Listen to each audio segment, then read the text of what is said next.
now we're gonna have a two-story next to us, where our backyard before was just a ranch, we kind of had privacy out there, now there's gonna be people that can put down there. No, actually they have a law, that's not how high the windows are. What they do is they should. So when you go, and because the bottom has not spent, it has to be like 4 feet up. So they won't necessarily be looking out on us. Yeah, but still, if you're not running around.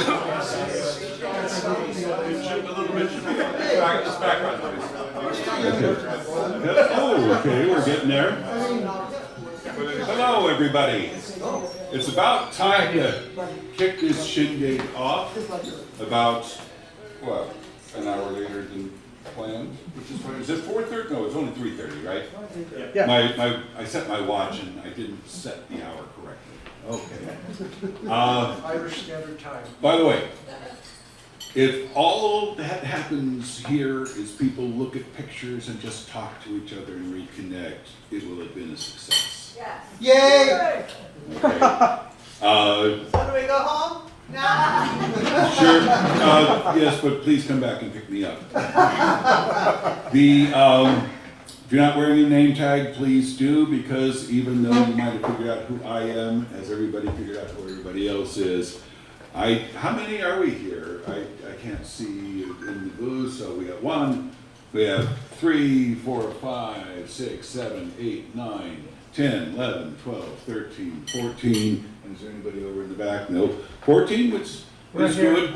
You count yourself? 15. You count me as well. At 16. Okay. I had got possibilities from 36 people, and if they show up later, wonderful, and if they don't, equally wonderful.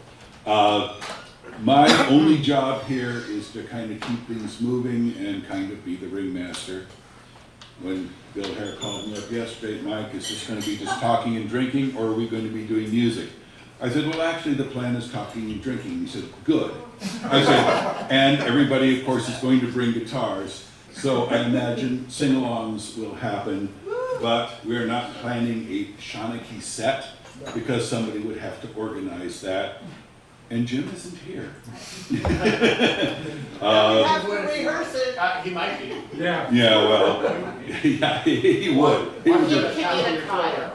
Bill? I took a more careful count. There's 18 in there. Okay. And Bill, Joe is still outside. go to the van, get some squirt and ice. Ice and squirt. No, it's ice and squirt. Ice and squirt. Yeah. So we have 2 microphones here. I'm going to kind of keep one to myself, and the only reason for the microphones is because it allows people to use their indoor voice, especially old people with old voices. That's everybody. So, Oh, wait. Sorry. but there's no agenda. We have the room till 7:30, and if they haven't kicked us out at 7:30 because other people are waiting, then as far as I'm concerned, they can kick us out whenever. I paid for the room. It's mine, darn it, till 7:30. If you have not already figured out, there's a bar over there. There's food over there. One thing nice about paying and renting the room is I did not have to make any food or beverage commitments. As long as at some point I get a sandwich too. So. They have great food though, and And- they're good about giving it to you. Yes, they do. Yes, they do. I picked this place for many reasons. People are asking about the new CD.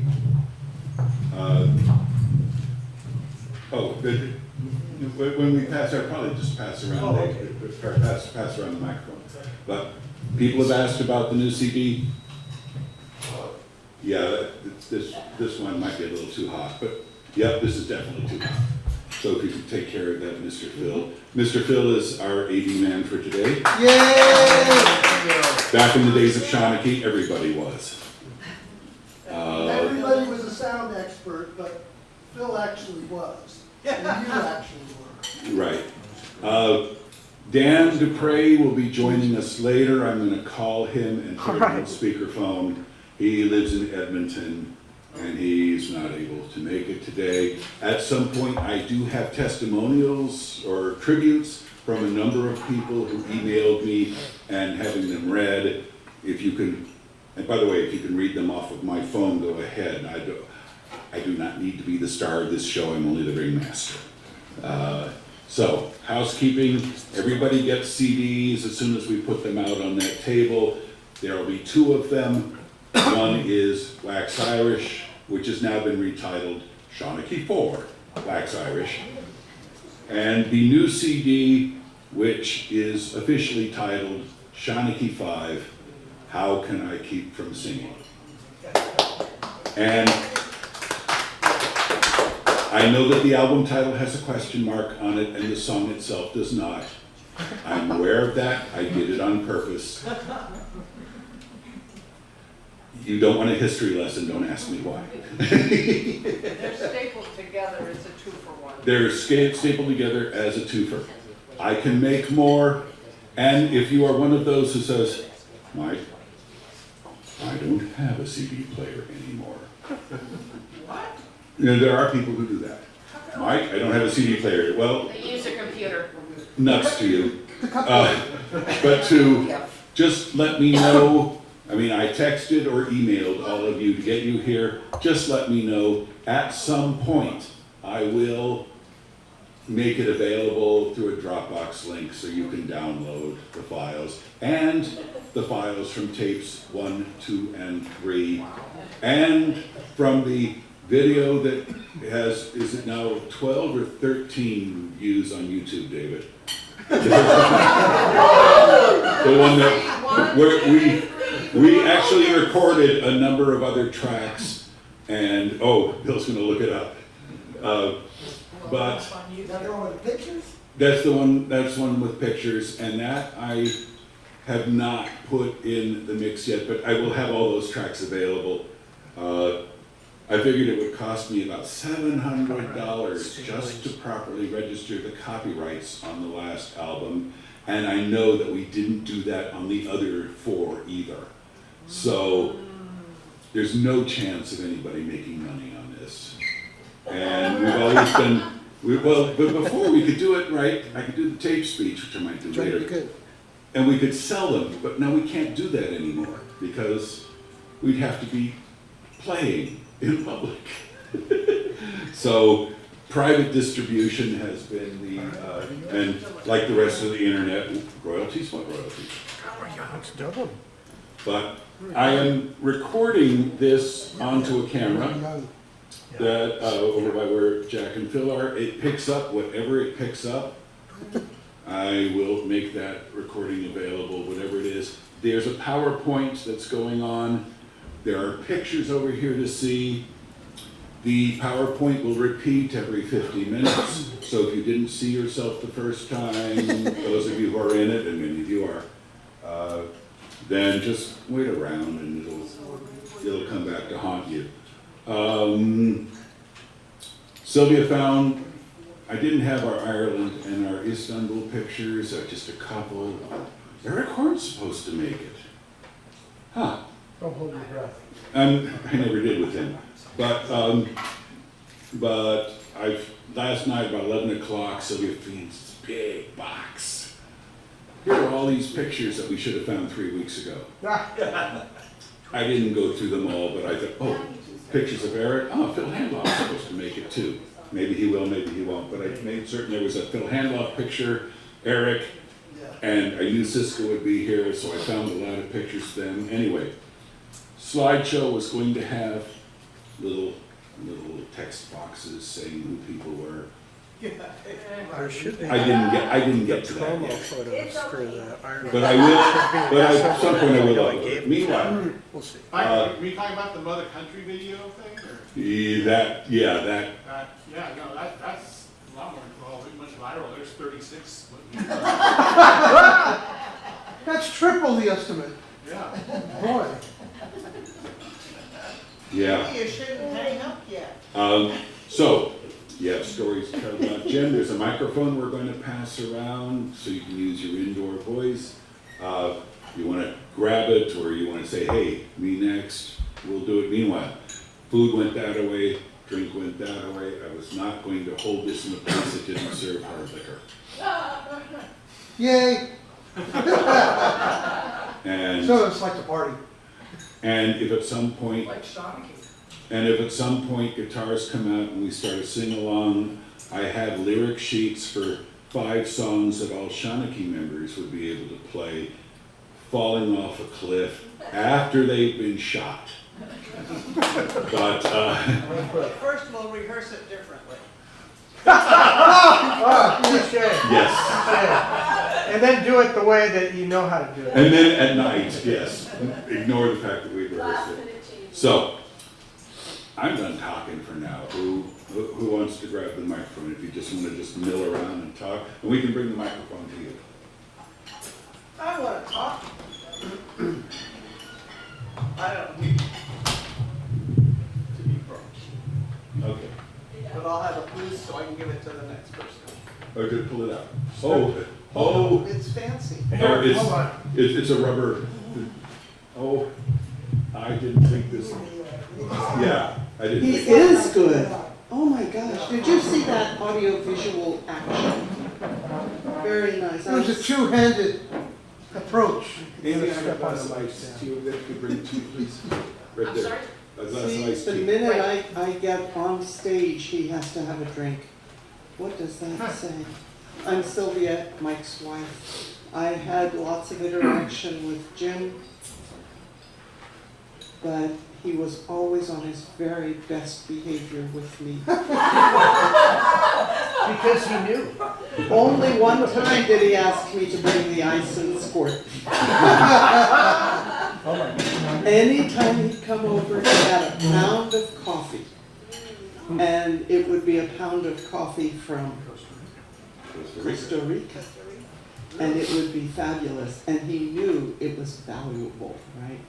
He was buying his way into my good graces so that I'd let him be in the back room with Mike.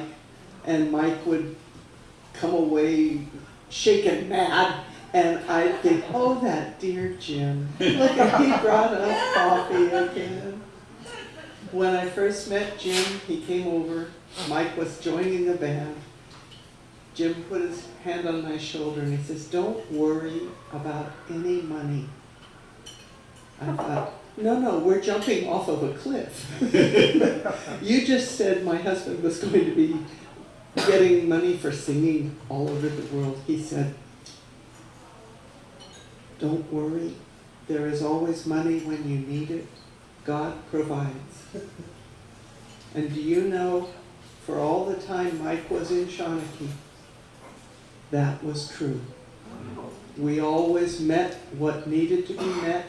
Sometimes it was close, but it was a blessed thing.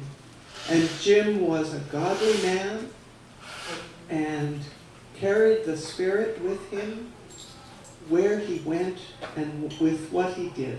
And Amen. I will miss him dearly because now I have to buy my own darn coffee. Nice. Who's next? Scissors stand, sir, your choice. That's I like, think it's the same. or last language. Well, I'm Court Skinner. I first met Jim in about 2004. He told me he was a political expert because he came from Chicago and they really knew how to do politics in Chicago. And I was thinking about running for the city council, so he volunteered to help. Fortunately, I didn't win, but I met a lot of people, and it was definitely I'll give him credit for leading the army. And then later on, apparently, he ran out of people that he could spend time with while he was in California after he went to Costa Rica. And so I was there. And one of the things that you had to do every morning at the crack of dawn, you had to get Jim to church.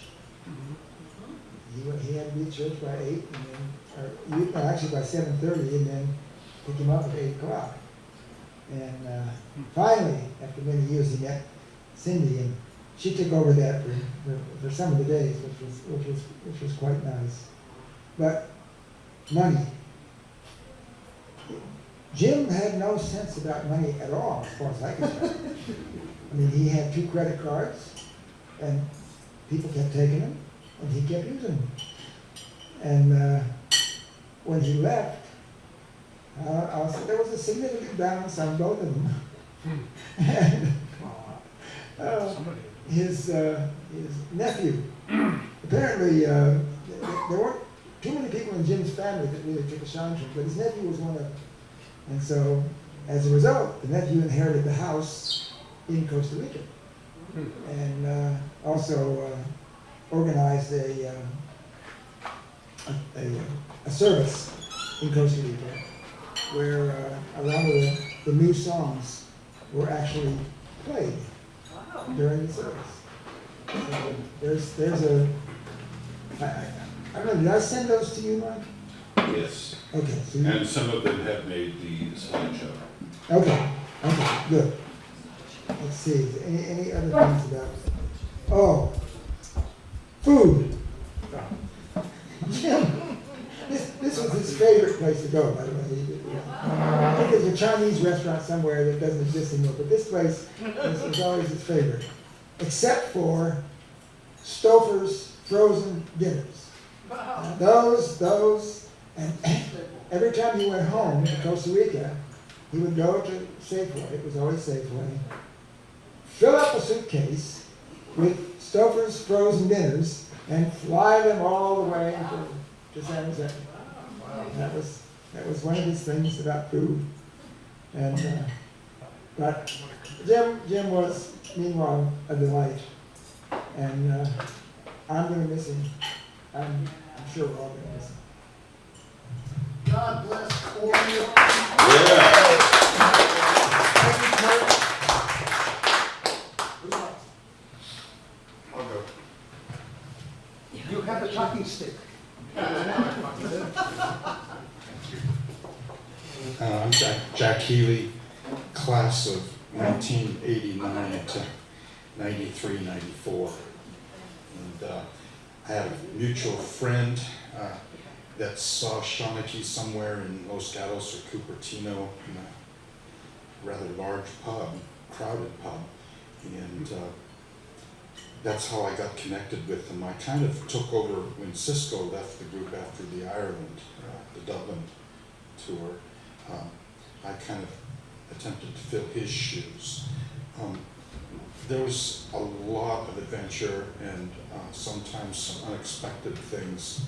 I remember a wheel bearing going out, coming from Yuma back, doing the pub crawl back to Cupertino. We stopped in my mother and father's driveway in Costa Mesa, and there was German opera.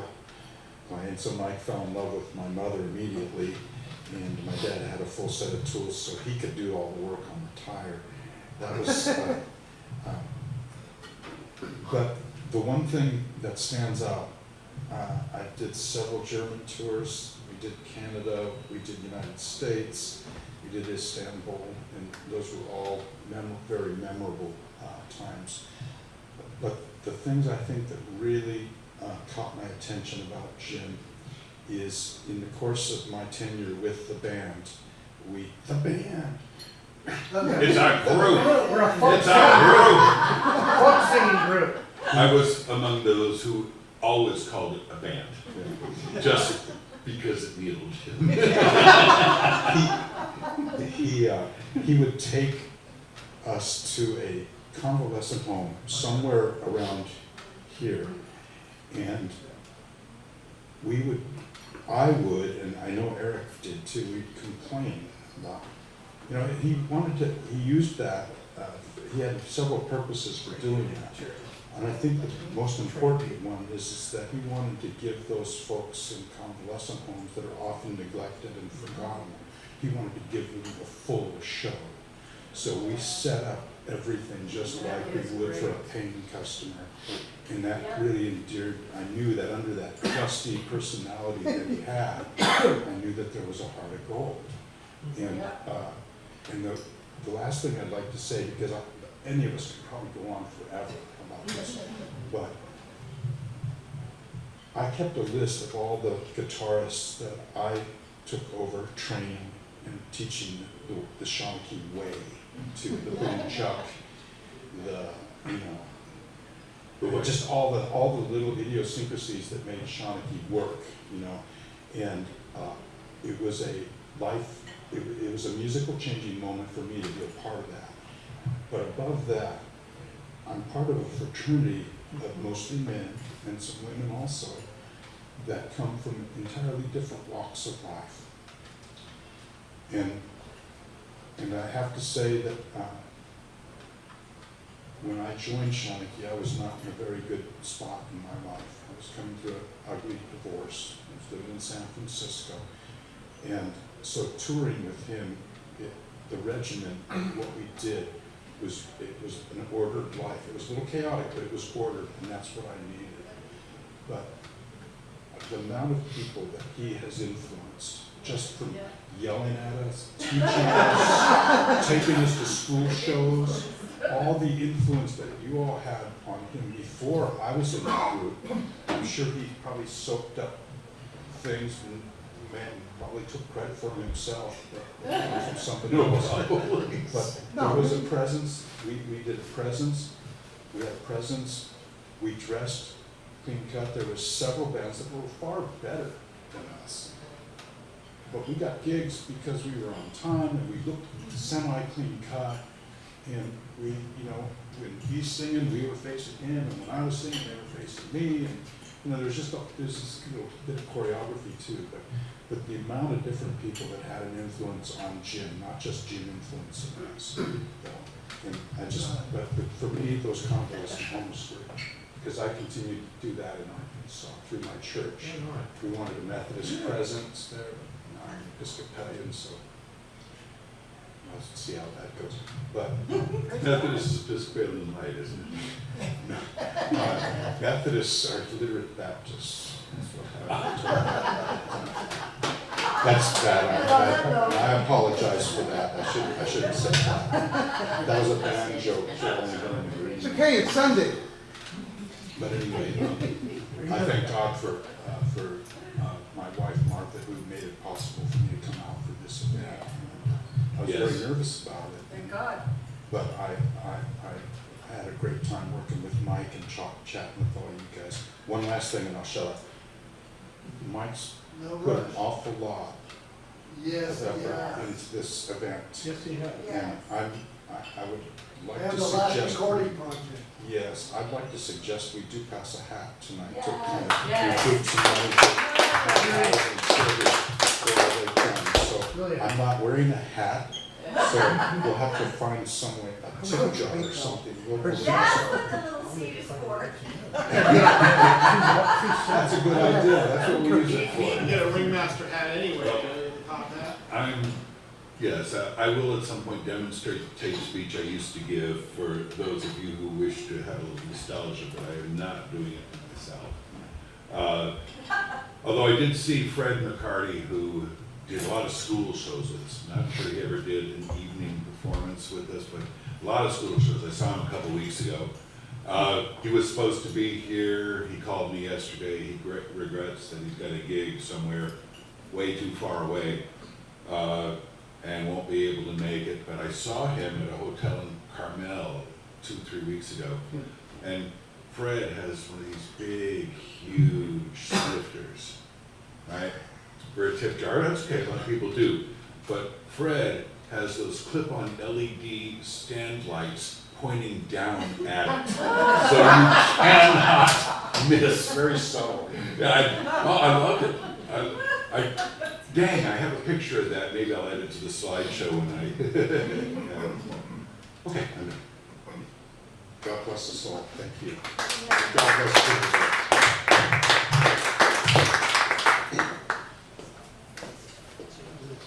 Yeah, Jim, so, I'm glad he lived so long, I'm glad he lived so well.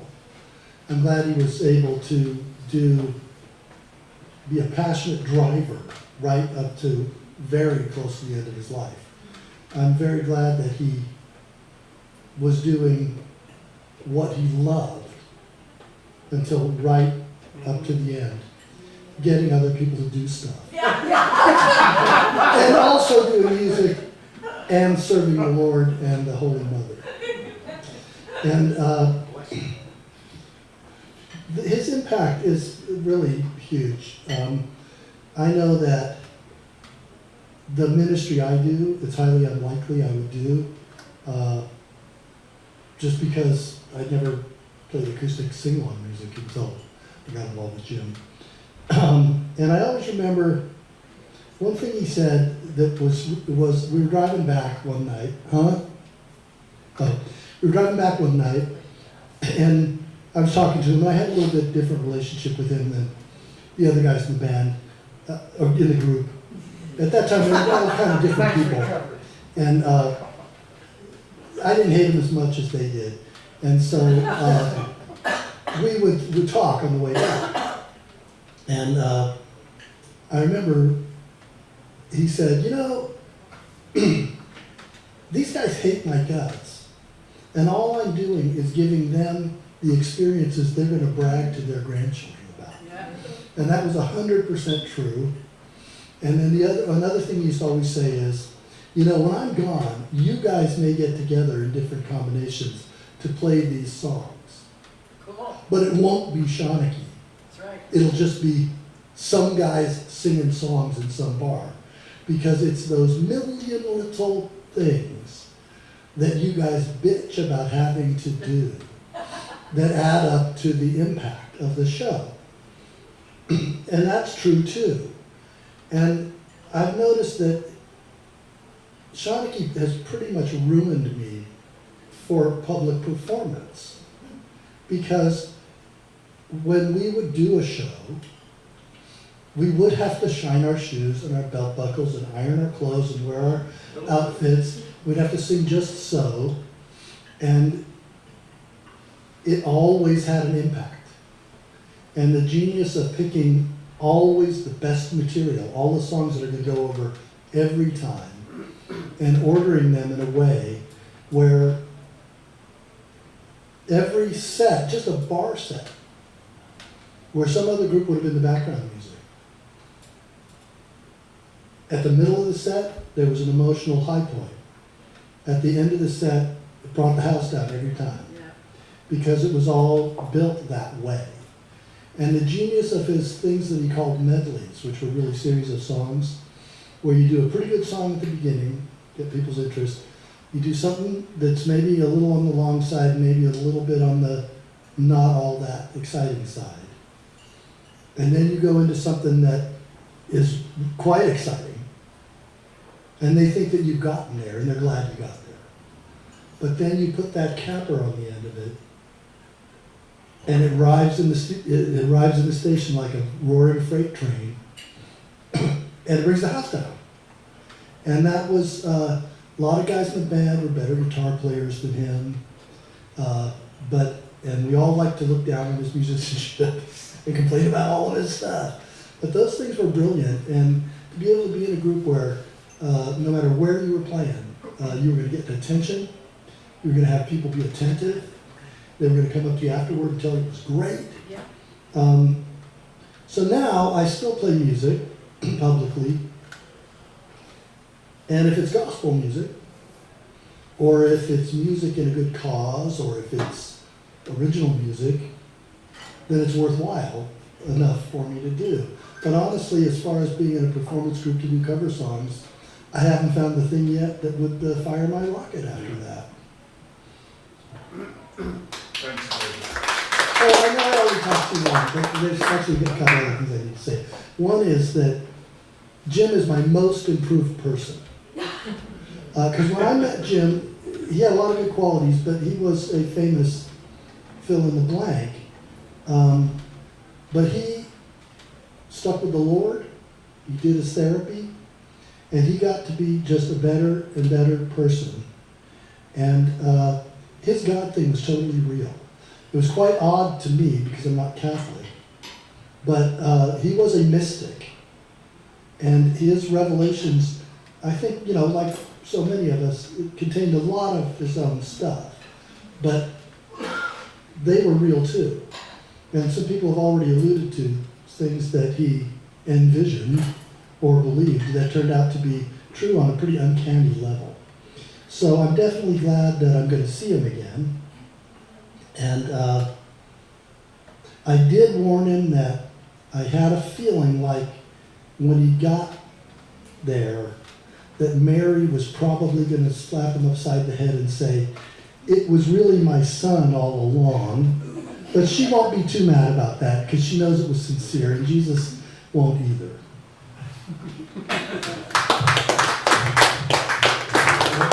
One thing to add on to what David just said. We were the world's worst wedding band. Because wedding bands are supposed to play background music. And Jim would just get so ticked that everybody wasn't coming in to watch us do our show. And the voice of reason, which unfortunately was normally me, would say, "Jim, our job is to just provide music from the background. That's all we're doing here." Yeah, I know, but we were the worst. And as much as Jim's spirituality, which we did hear about constantly, and that was okay. There was one time we're barreling down Highway 99 from Barstow to God knows where, and Jim's going on about it. It's 2:30 in the morning or whatever, and I'm at peace with the Lord. I'm ready to go anytime. I'm ready. And a voice from the back, "What did you say, Jack?" I can't remember. I do. I'll never forget it. "Jim, that's not what we want to hear from the driver of the van." But we have faith. Anyway. So I'm Cindy Zollinger, and I know Jim less than everybody else here. I just met him probably the beginning of 2024, and at church, and just as a person who needed a little help, and started talking with him, and I am so grateful for having met him and having had him in my life for such a short period of time, because he's in my heart and he lives on in my heart.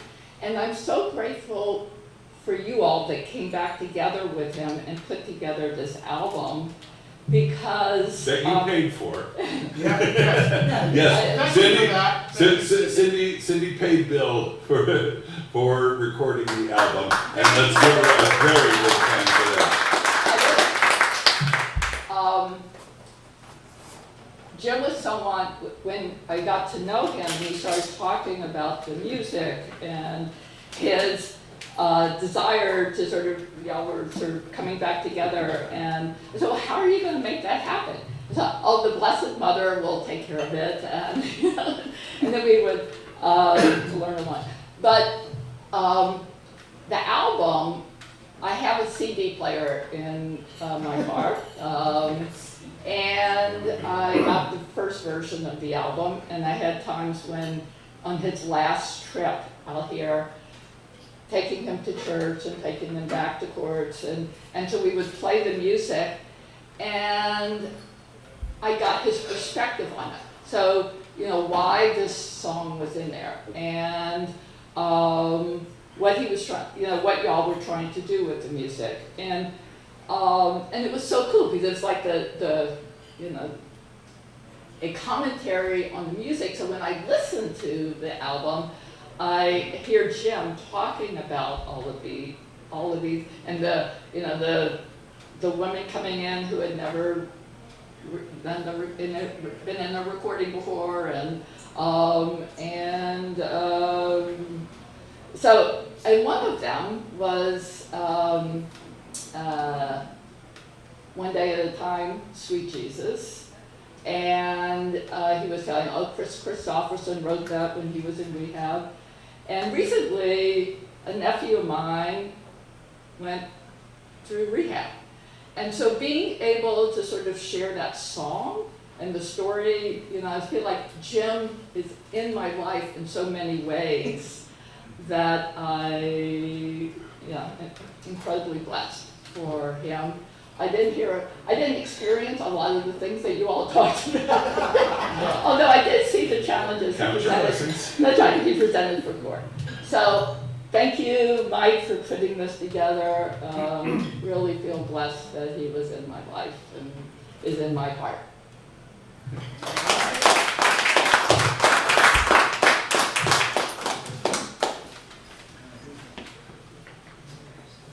I'll give it a try. Yeah. He's got a Shanachie sweatshirt. Oh, yeah. Yeah. I probably didn't know Jim very well. What I knew was the music that they played. I just loved it. And spent a lot of time with I'm sorry, I lost my wife 6 weeks ago. And we used to spend a lot of time at Stanley's. And even before Cheers came out, I felt like I was going to Cheers. We spent so much time. Don't hold the bottom of the mic. There was, I'd walk into place because they were regulars, and they put Irish coffee on my table without even asking when I came in. And we used Stanley's and Shanachie as an extension of our living room. We'd have people for dinner, and we'd go out, and I typically would introduce people who hadn't been there before, but I've been there many times and just loved the music. I loved the intimacy of the music. You know, we're in a room this size. I could reach out and like grab Mike's leg or something if I wanted to. That was you. Very different from the huge concerts, and the music of today is just terrible. I don't like what they've done to that kind of thing. The one thing that Jim kind of did for me that is memorable, it is very minor, but for me it had some importance. I like this style and genre of music, and there are several other groups in my life that I gravitated to. One of them was a Canadian folk singer named Stan Rogers. I saw him as much as I could when he came to the States. And I gravitated to his music. I have his shirt. I have his CDs. He wrote a book. And they're very much the same type of people. So one day I went to maybe Jim or Mike, and I said, you know, here's one of my favorite songs from Stan Rogers. Would you learn it and play it for me? And I was surprised that maybe 6 weeks later or something, I'm sitting there, and they started the song, and I could tell just from like the first 6 notes what they were doing. And very appreciative that was kind of done just for me. So you guys seem to know the inner workings of Jim. And I was always aware of a little bit of tension between Jim and Mike. But as an audience member, you know, I think some of that was probably hidden from people like me. I don't know. I picked it up from somewhere. No, Jim and I never fought on stage. Yeah. Jim and a lot of other people fought on stage, but I never allowed that to happen, and Jim never fought with me on stage. Well, 10 feet away, maybe. 10 feet away, yeah. Before you, there was a fair bit of yelling. Yes, and Oh, yeah. yeah, and at one point, Phil and Jack and Art, and there was more than one point, just said, no, this version of the group is not going to allow that on stage. And then he didn't, until somebody new joined, and then, you know, and then we had to do that again. So we did it a number of times, but no, we didn't allow. But I think you were gone by then. But as I say, I didn't sort of see that. My connection was a little bit with Mike. I was in community theater and knew a lot of the people that we performed with. I didn't know Jack and Phil very well, but what always stood out to me was Jim's voice. And the songs they were singing, it reminded me like he was a leprechaun. That's what I got from the tenor of his music. So yeah, I'm here to celebrate Jim and Mike and the two guys that I didn't get to meet closer. That Cisco was there at your. You know, and I look around the room, you know, I know we're all old, but you know, I moved to El Dorado Hills more than 20 years ago, and that kind of, about the time this young lady was telling me that Jim moved to Costa Rica, I think. So I haven't seen the band in a long time, but I'm very thankful that they were a part of my life. So yeah, I'm celebrating Jim and Sylvia, and you know, my memory is gone. I'm looking at you, and suddenly, I do that all the time. this is weird. This is really weird. We have an old professor at San Jose State that we still in contact with, and for decades it would be and Sylvia. Mike. And Sylvia, until she finally would remember Mike.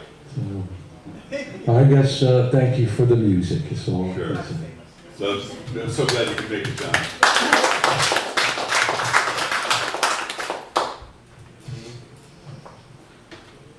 Yeah, for those of you who don't know me, I'm Phil Johnston. You see me in some of these pictures and those.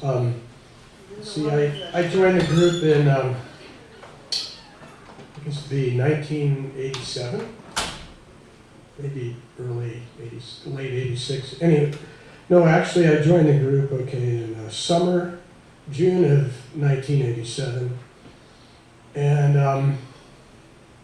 I had just come off 7 months of a bona fide midlife crisis. And I wasn't sure what I was going to do with my life. And a friend of mine and I were talking about going up to Alaska to work on fishing boats and make a ton of money and then make another kind of move in life. And I was walking downtown in Santa Cruz by the local music store, and I saw this ad, and it said, "Wanted, folk singing guitar player." And I thought, well, let's just check this out. So I called Jim, and he said, well, come on down to Stanley's and check out the group. And David was there, playing guitar with Dan, and Dave Sanford was playing bass. And so I watched you guys, and I thought, it's interesting. The guy who's leading the band is really the least instrument-wise was the least competent, but vocally was really strong, and he clearly had a vision. It was and he was able to communicate it really well. And I thought, okay, it's all about the show, and he gives people a chance to stand out, and it was an interesting thing. I'd never seen anything quite like it. And so he comes up and talks to me on the break, and he makes it sound like it's going to be like nothing I've ever done. It's like, forget any conceptions you have about being in a musical group. This is going to be something entirely different. And then I found out why. Well, because it's Jim was a sergeant in the Army. And we used to joke about that. I mean, Shanachie was kind of like constantly being in boot camp. But I have to say that the level of organization that we had in that group was just nothing short of remarkable. We could show up at a school in the morning and be set up and ready to play in 20 minutes. Full PA, instruments, tune, the whole 9 yards. Sometimes, like in Arizona, on no sleep. on no sleep. We literally We were were parked in our, sleeping in the parking lot. yeah, And I had sleeping in parentheses. And I had forgotten about the time change that That's Arizona doesn't follow it. So the kids are coming into this classroom, and all of a sudden I wake up and I see the show's supposed to start in 15 minutes. Yeah. That's a nightmare. We were set up and changed. We did have help from some others Yes. getting our stuff in from the van, Which helped. but we were set up and changed into our suits and ready to go on time. And we could, it's the only time we ever did it that quickly, but it was kind of nice to know that we could. Yeah, exactly. So I always took pride in the fact that we were able to function like that. Yeah. Artistically, is another discussion. The one thing I could say is being in Shanachie is like being in a family. It is a family, truly. I mean, and like all families have dysfunction, Shanachie always had some kind of dysfunction on some level, and it manifested just like it would in any family, especially when you got four people cooped up in a van driving for hours in the hot desert with no air conditioning, and you know, it can get challenging. Oh, perfect. Those are Jim's two favorite snacks: squirt with ice and Fritos. Do not touch those Fritos. The sacred Fritos. So, in hindsight, you know, I always knew that someday, this day that brings us here would come. And I honestly, I'm amazed that it took as long as it did for it to get here. Jim lived a long and remarkable and highly productive life. He gave us a gift that, God bless him, I'll take it all the way to eternity. Awesome. Yeah. And I mean, the 3 years that I was in the group nonstop, literally was like a lifetime unto itself. It's so densely packed with richness and just the whole range of human emotion and experience, just remarkable. And you know, like I say, he gave us a remarkable gift, and I love him. What can I say? Thanks for that.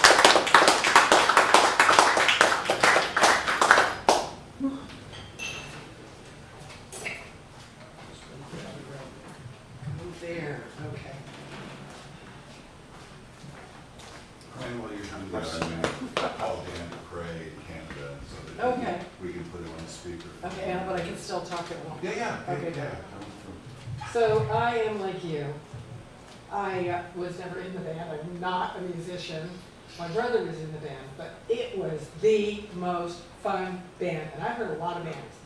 This was the most fun band. It was fun to sing along. It was fun to learn the songs, because I didn't know all of them when I started going, right? But then you learn them, and whether it was a festival or a bar or anything, it was just fun. And it wasn't just, like, my family kind of grew up around it. Because David was like, I don't know, 20 or something? When did you start with him? 24 to 27. Okay, and he's my youngest brother. So my sister brought her girls. You know, we have 2 nieces. They, you know, loved him. They Played at their schools. Oh, that's right. But they would, like, if they could, they'd go out, you know how kids will dance, you know, if there's a band. Yeah, they loved it. They learned the songs. So, you know, obviously my sister-in-law, our family, and my mom loved this band. And it's just amazing to kind of have a band in your family, a band that you can always go listen to. That's a blast. So just as an outsider, it was such a gift, even if you know, didn't know him. I mean, I met him, but I didn't really understand the musical stuff. It just came out great. It was very polished, and it was super user-friendly. So just as a fan, Let you listen. you know, he's a great guy.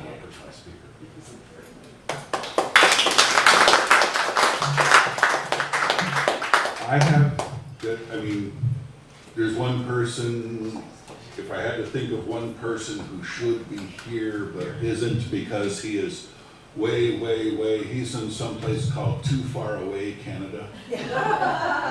And that's Dan Dupré. I've got Dan on the phone. Mr. Dan, you are on the air. Hi there. Sorry, this isn't Dan. He couldn't be here. He called me to fill in for him. What? You're probably wondering who I am, really. Uh-huh. This year, talking to you right now, the voice you are hearing, why, this is Jimmy Page. In your dreams. Now, some of you may not be aware that we go way back. I mean, way back. Jim was there when we were recording our first album. He really showed us how to get it done. Yeah, with his help it took twice as long and cost twice as much.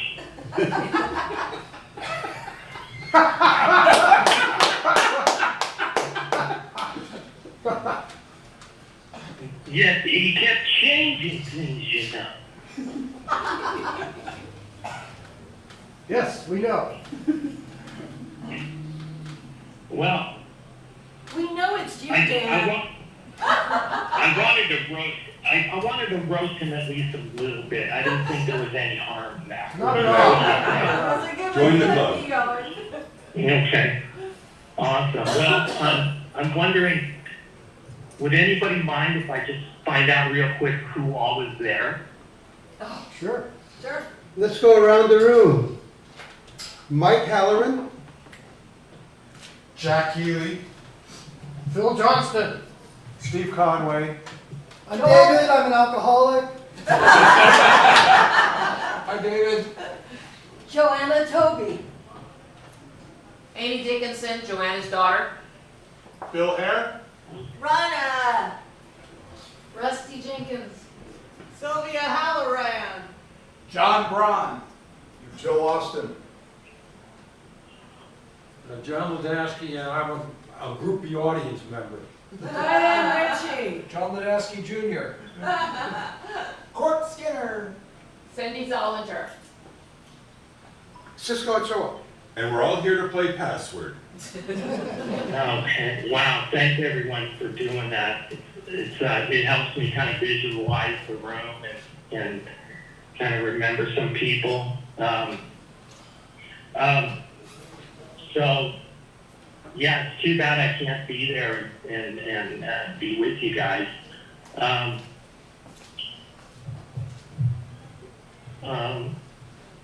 Let's see. There are plenty of pictures of you on the slideshow, and I will send you a download link so you can see it. And this is being recorded also. Okay, fantastic. Well, you know, people, Jim had it made, man. The two things that mattered most to him happened to be built. They were kind of built into each other. The two things that mattered most to him were sort of built into each other. It's called music and directing. And it's easy for me to wonder what he likes better, because I'm not really sure. The music or the process of putting it together, because they both accommodate sufficient opportunities to direct, right? Yeah. Now, but, you know, truly, you know, Jim left a mark on my life that will always be there. Yeah. And in the past month or so after hearing the news, your mind automatically just starts going back to that time and place with all the different people and all the different places, all the different events. That's Dan in the middle playing guitar behind his head. Ed Rossman sent me that picture. Yeah, okay. Well, so I just thought I would share with you. The wild greatest man, David impression. Dupré. And to me, Jim was the world's greatest salesman. Totally. Okay, now, I stole that title from a book that's published that I know nothing about. But in my book, Jim Rivera was the world's greatest salesman, and I'll tell you why. Is Lynn Roberson there by any chance? No. Okay. So go ahead, tell us. She was there when I started on stand-up bass that spring in 1980. Before that, we were all playing at St. Lucy's 5 o'clock mass. Joe Austin was there. And he's here. Yeah. And we all did a recording of the Our Father at the Lake Biltmore Rec Room. And little did I know that I would soon be neighbors with Lynn in the same apartment complex with Jim. So all the three of us were there. We were playing in his band, and I was singing with Lynn from time to time. So not only was Jim able to pay us, he got us this screaming deal on a 2-bedroom, 2-bath apartment. Yeah. There was a waiting list for a unit in this complex. It was a very nice HUD-funded apartment complex. And Jim was so in with the managers that they would rent an apartment to anyone Jim told them to.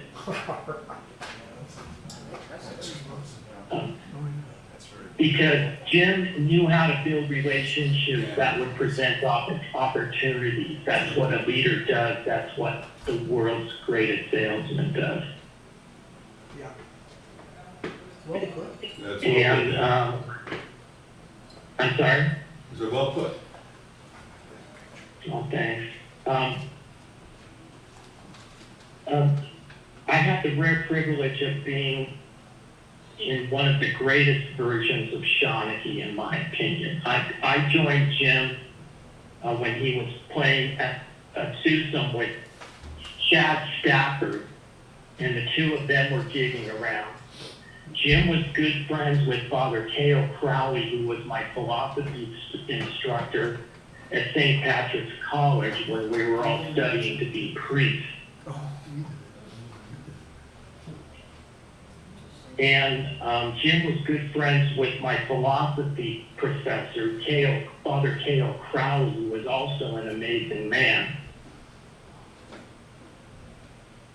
I guess Cale knew Jim really well, and he saw how I was playing, the folk mass every day at the college. And I think Father Crowley kind of arranged for Jim and me to meet, because I think he had kind of a sneaking suspicion that there might be some chemistry there, that it might be a good fit,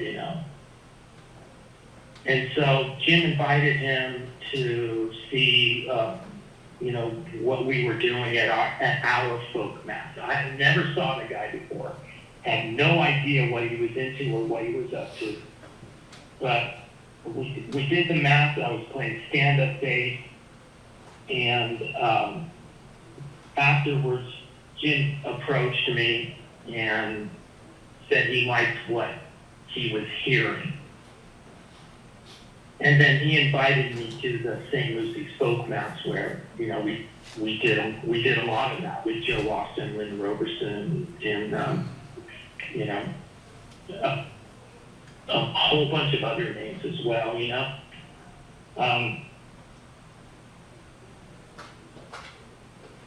And so that's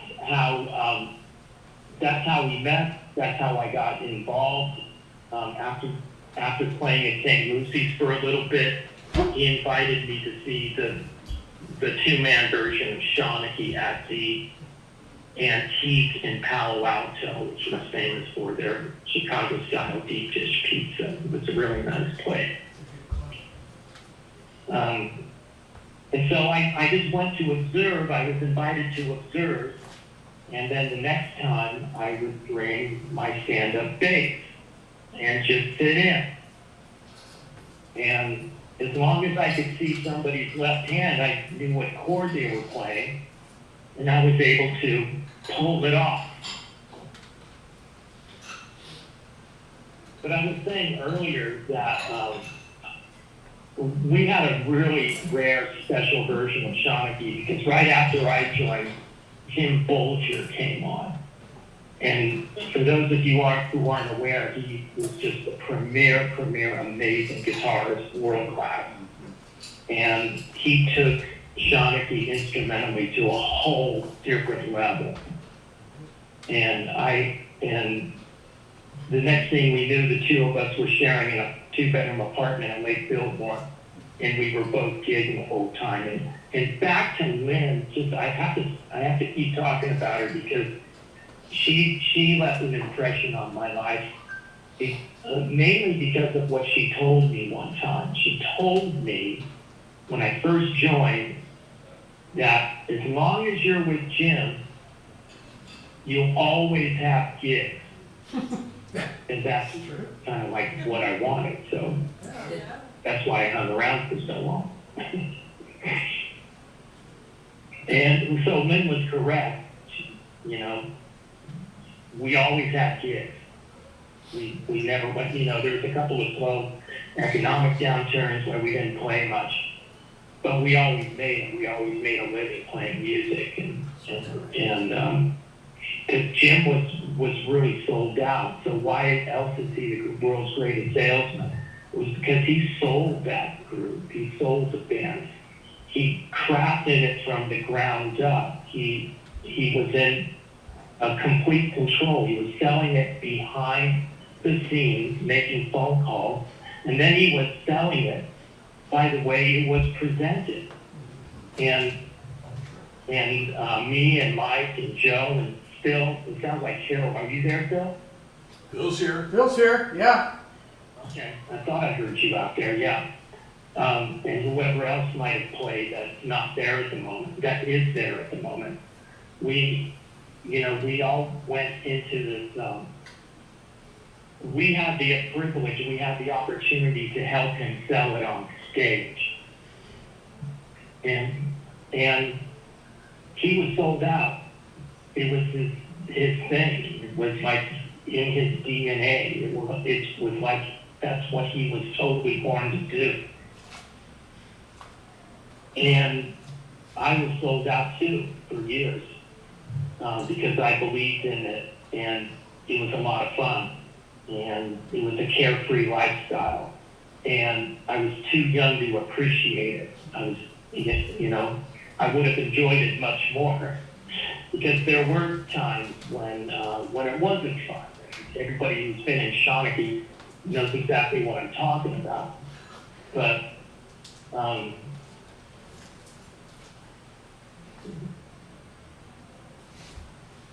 Okay.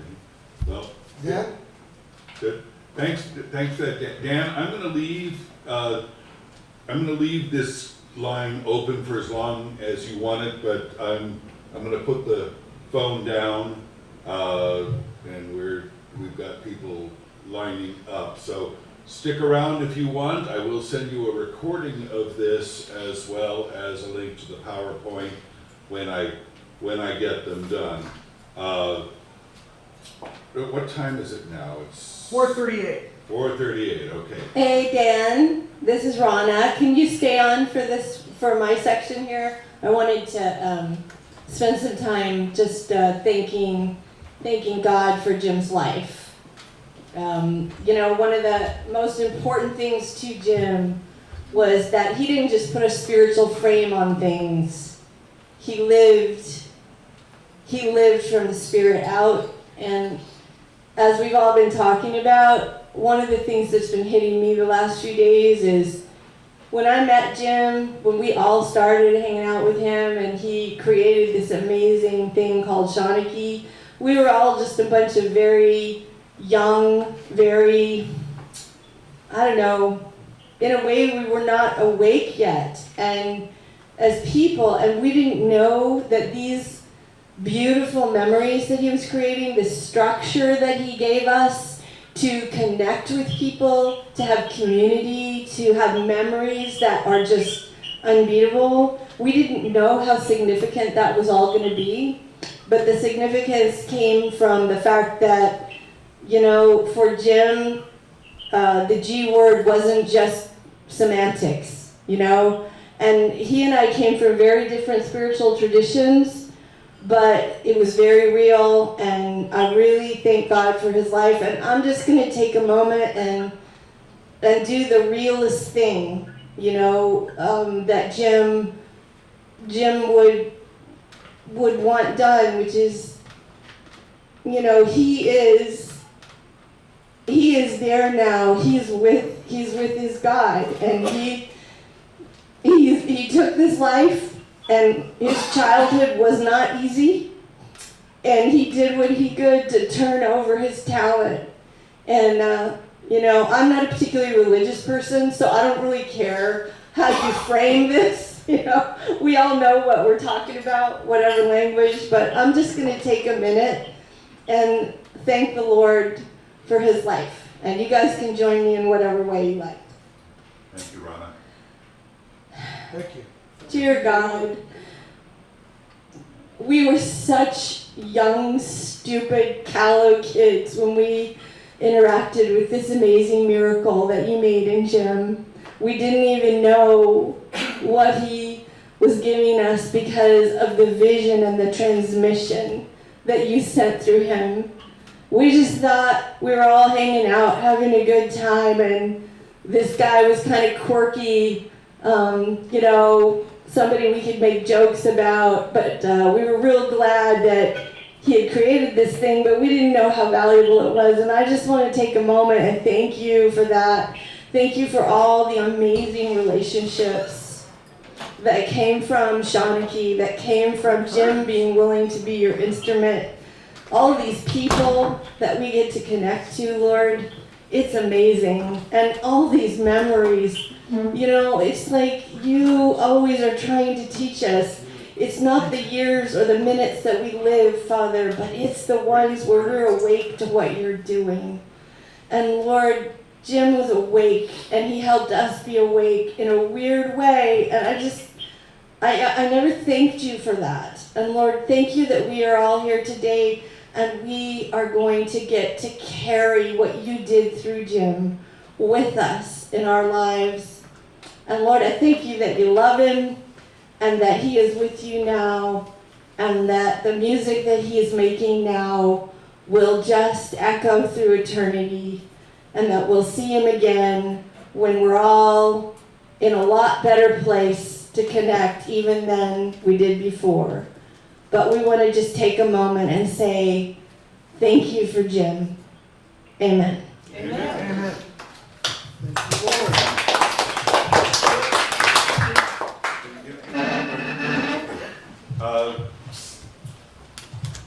Bill, give me some mic. Sorry. First off, the person who just walked in, that's Rick Hearn, and quite often, he was our real boss. He booked us, True that. I'm certain, more than anyone else, possibly more than everyone else put together, but certainly more than any other agent we ever worked for over the years. Rick did send me some of the pictures that are in the slideshow, and Phil's wearing, when you see that shirt, that's that was one of Rick's pictures. Now, Cisco looks like he's lining up to speak. A number of people have told me that if we weren't going to have some music, they were going to just take this away from me. Well, I'm just the ringmaster here. This is not my thing. This is everybody's thing. But now is probably the time, if you've got guitars and want to tune them up, to start getting guitars out and tuning them up. I do have some song sheets, but again, this isn't my thing. Bill Hare called me yesterday and said, Mike, is this gonna be just drinking and talking about Jim, or are we gonna have music? I said, well, it's planned to be drinking and talking about Jim. And Bill says, good. I said, but that isn't what's gonna happen, because everybody has told me they're bringing their guitars. And he was calling for Joe Austin over here. And I said, well, we certainly don't want to tell Joe to leave his guitar behind and then have him show up and everybody else had a guitar. but I was told. No. By the way, Joe, since you and Dan are the oldest, longest serving members here, I don't know about age. Ken Clark was supposed to be here, and he was actually older than Jim, but Ken did not make it to this today. So we are going to want to hear from you. But now is a good time to get guitars out and start tuning, because I'm supposed to relinquish this room at 7:30. Now, if they don't have anybody following us, I'm okay with making them kick us out. But I don't want people to have things to say, or maybe let's make a little music together and have run out of time before that happens. And with that, I will stop talking. Hello, Cisco. So nice to see you again after all these years. I know we had coffee 3 weeks ago, but it had been years before then. Hey, Mike, can you turn your phone down or turn the speaker off? It's echoing. Yeah, okay. Dan, but I will turn down. Yeah, but he can still hear. Yeah, so that he can still hear. Thank you. Thank you for that, Bill. My story is almost like Phil's about how we got into the group. Like him, I saw an ad. I was at a crossroads and called me over to Stanley's. Phil, come back here. It was the same kind of gig, and I was looking for a job, and well, Jim gave me one, doing what I was actually studying, music. So that was pretty cool. One thing that was kind of touched on, but not really, was that Jim was a veteran. He did his time in the Army, and when we're on the road, we talk about it sometimes, and I felt a deeper connection with him because of that. So, how Phil was saying, he was like a sergeant. Well, it takes that kind of discipline and attention to detail to get something like this going in the manner that it did. So, I mean, all in all, I had a great time. Played with them for a couple of years, traveled a lot, and did something that I'm still looking back and very happy about. And that said, I'd like to say so long, Jim. Been good to know you.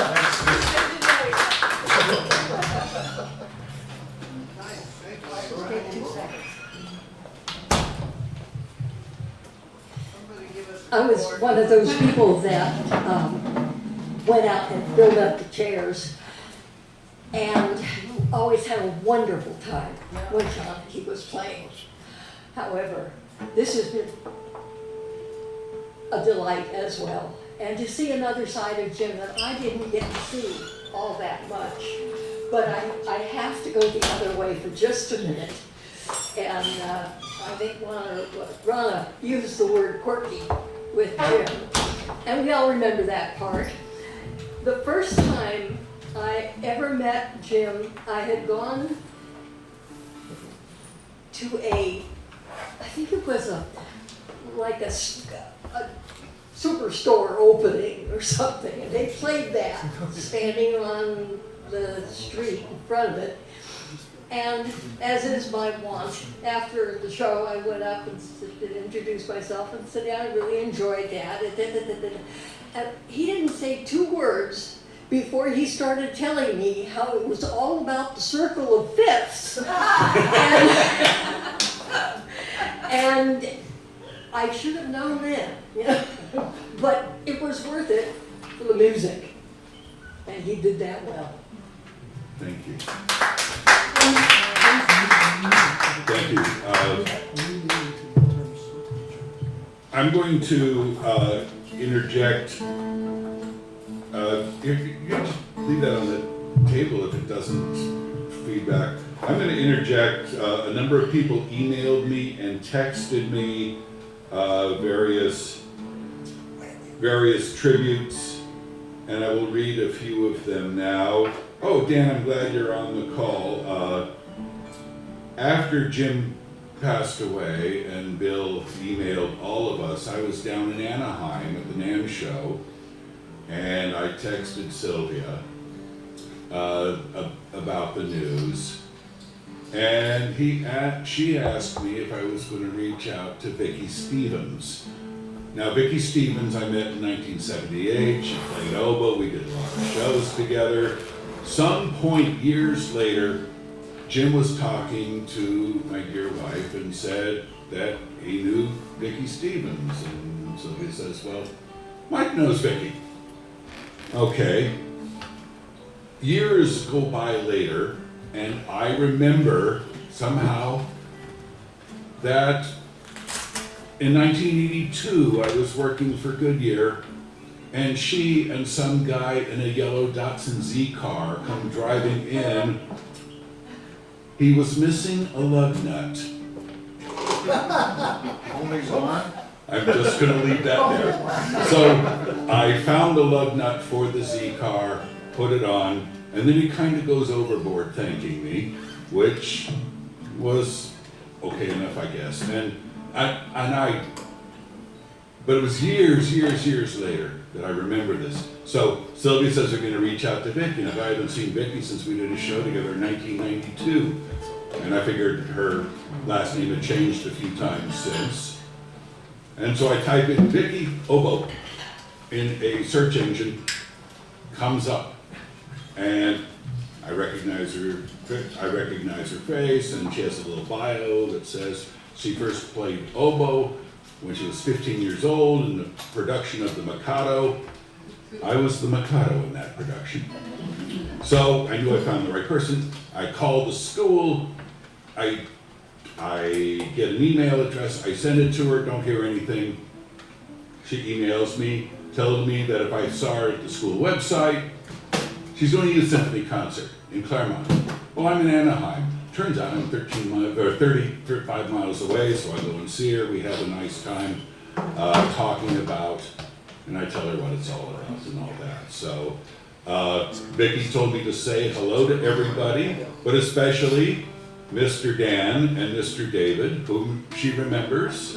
So, and she told me how, she said nice things about Jim, and that's it. But I don't have one to read. Meanwhile, I will, however, read one. Volker Albrecht we met in Germany, and and in Ireland. He was part of the Irish festival that we did in 1988 with Cisco, Phil, and then Jack met him the next year. Volker, thanks, Mike, so much that you informed me about Jim. Really nice to hear that you guys finished a new album before he passed. Music is a big part of his life. It will be his heritage. I'm glad to get information about the wake, which is this. I light a candle for Jim and take a look on a video of Shanachie from 1990. I hope he shares it with me because I don't think I know that video. A big hug to everybody, Volker. I'll read them. I've got a few of these and I'll be reading them through what's left of our time. I'd like to take this moment and raise a glass to Mr. Rivera. Yes, thank you, Cisco. Departing this world, and here we are talking about him. Every time we talk about him, we'll remember him. John Shea, like Fred McCarty, only did school shows with us. They had evening gigs, and Jim hired a number of people to only work the school shows during the day. John Shea and David Schnittman was another one, and Fred McCarty. From John Shea, thank you, Mike. My favorite story. One day we were at a rehearsal in Palo Alto. Two very emotional things were occurring in my life. We adopted our son in 97, and we lost a great friend from cancer the same month. One day at practice, I lost it and began to cry. Jim knew we had to take a break, and while the others were in the next room, Jim spoke with me. I could tell, as a band leader myself, that it was awkward for him.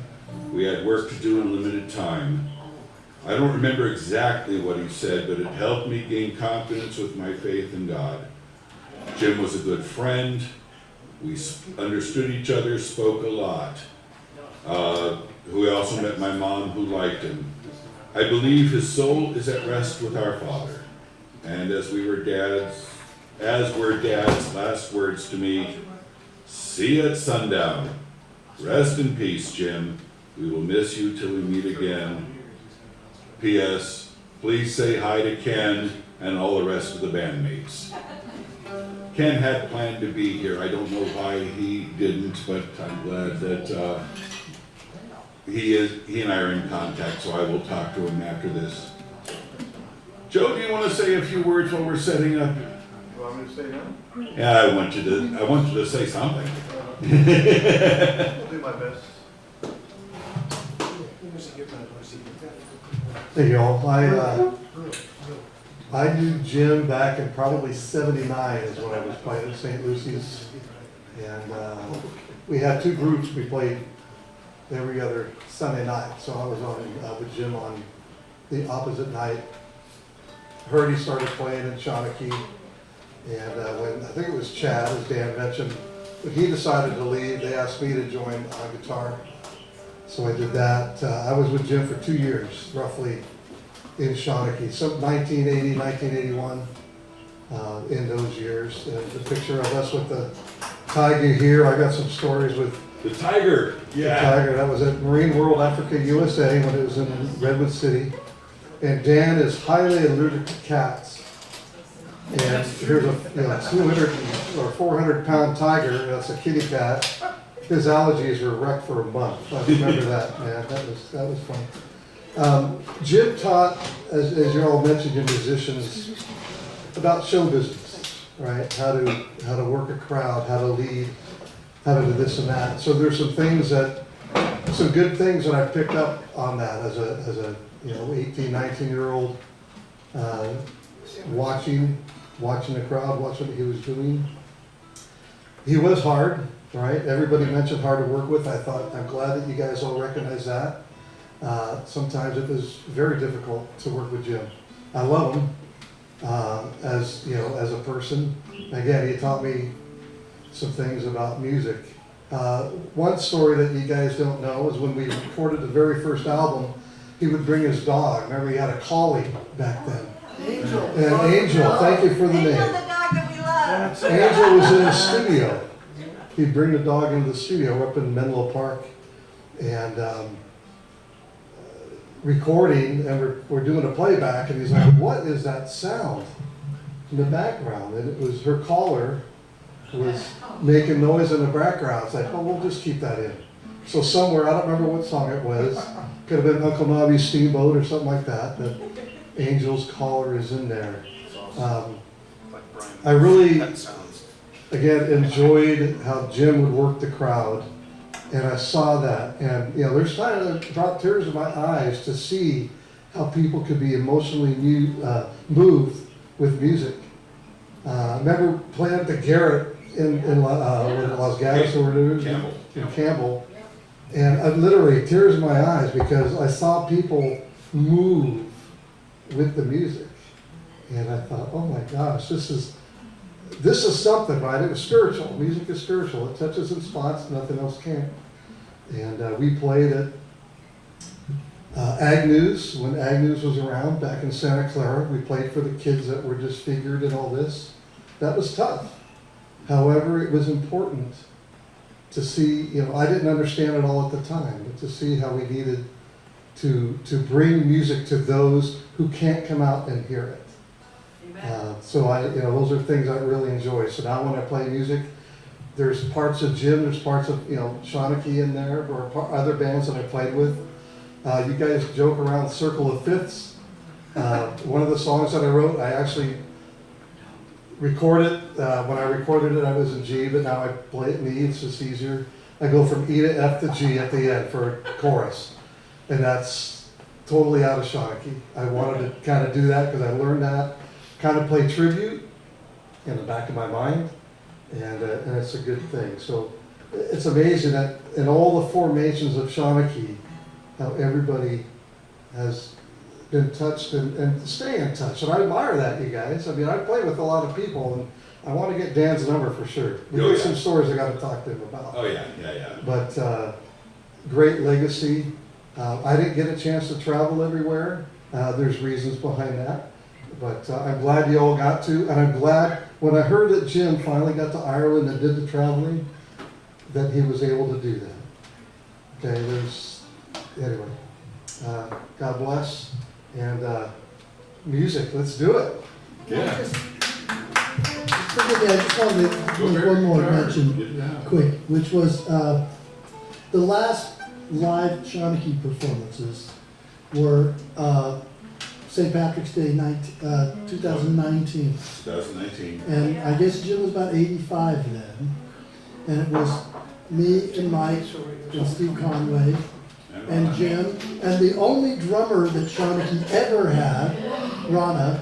He gave me my first professional check money for being a drummer that I ever had. Actually, Rick Herns played drums in the studio. Oh, okay. Okay, well, sorry about that, Mama. So those were the last live Shanachie shows.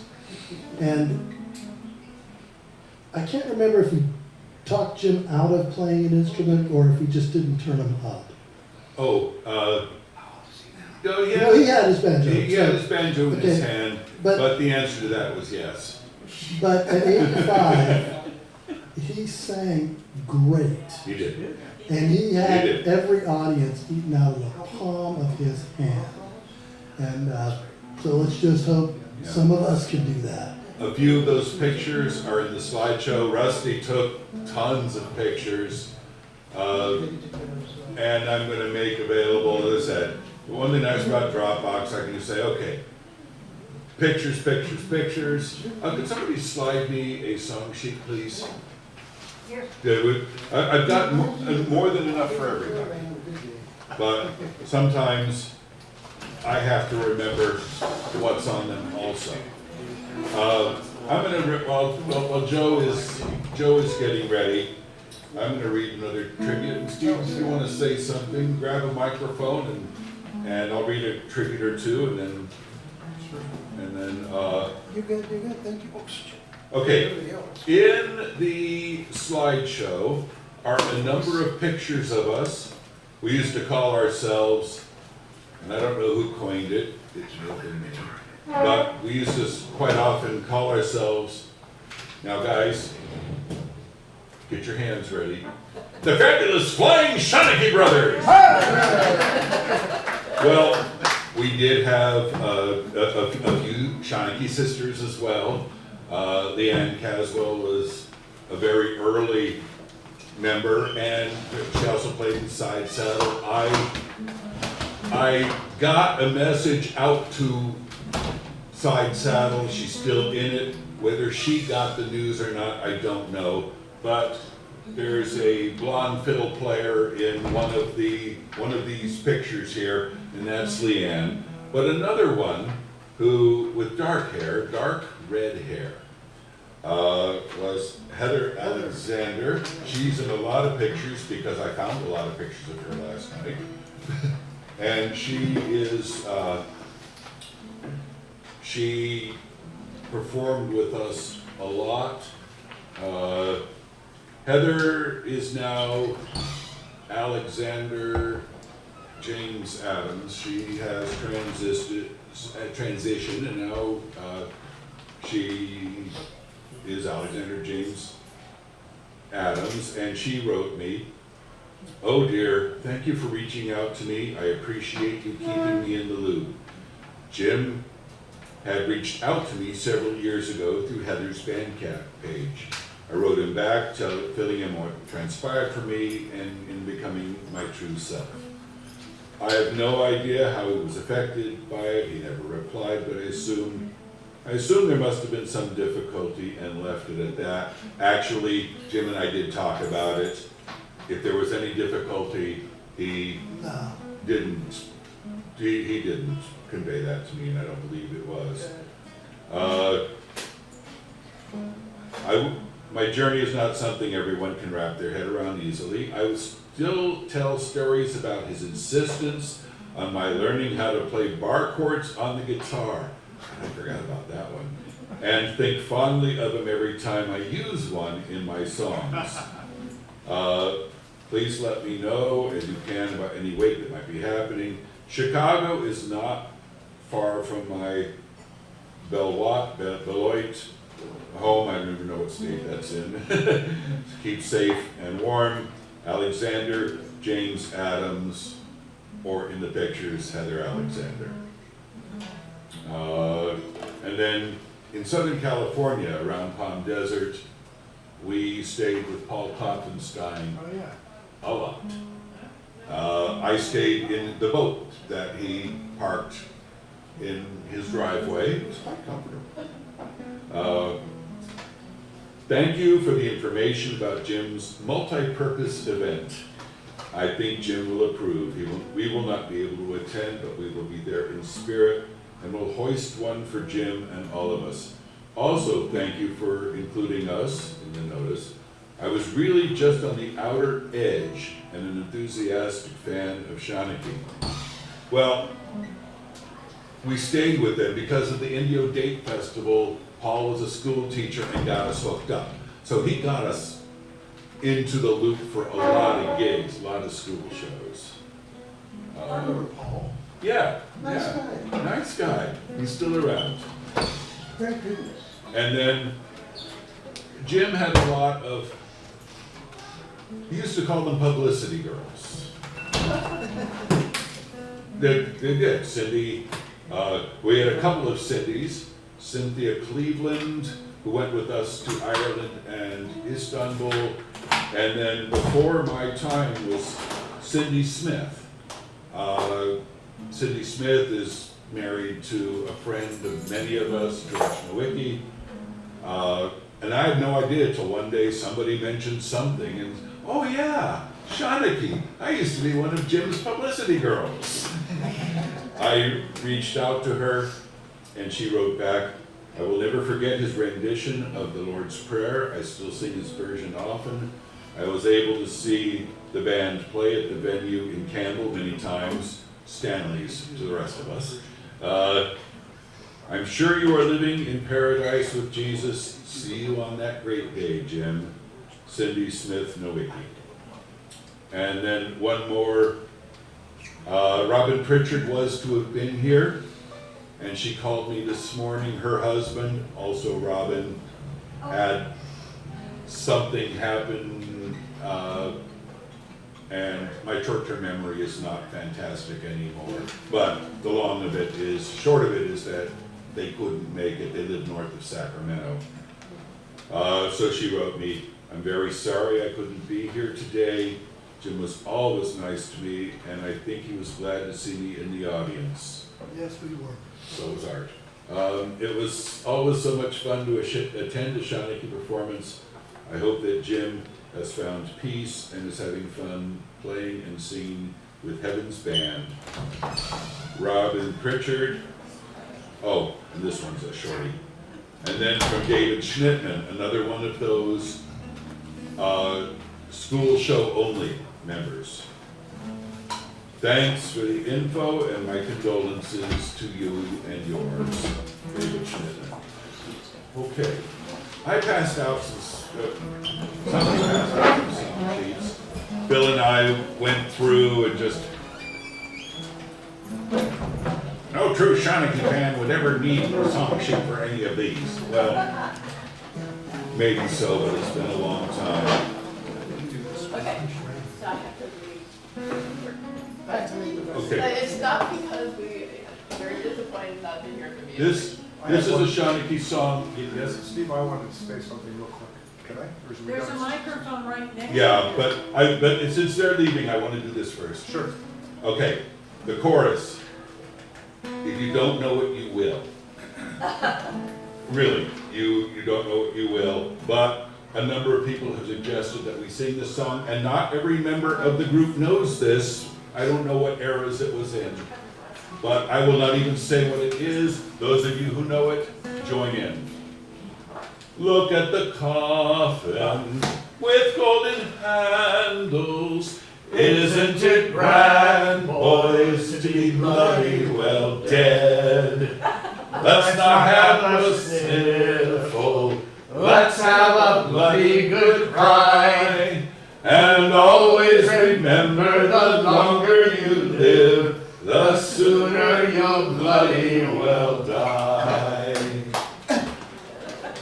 Look at the flowers, all bloody withered.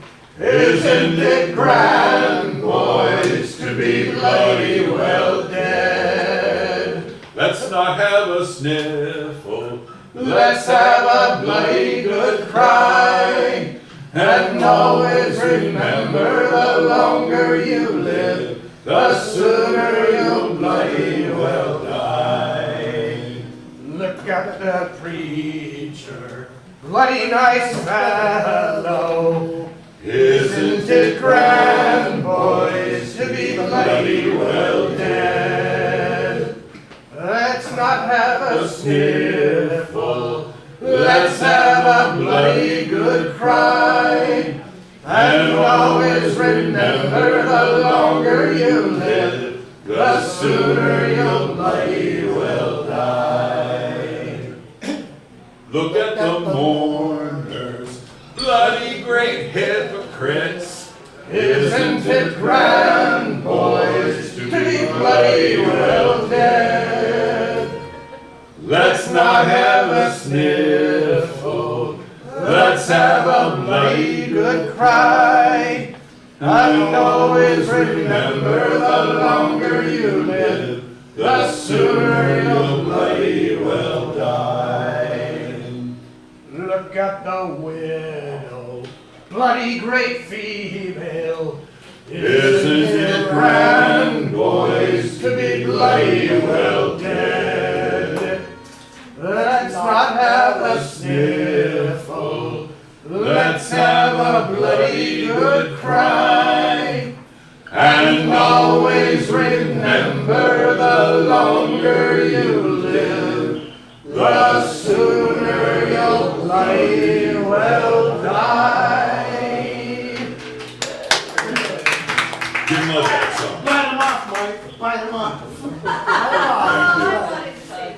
Thank you. Oh, in the bag back there on the table. Okay, all right. Get some. Okay. Steve, you want to say something? Come on. Oh, I did this. The microphone is somewhere. What the hell?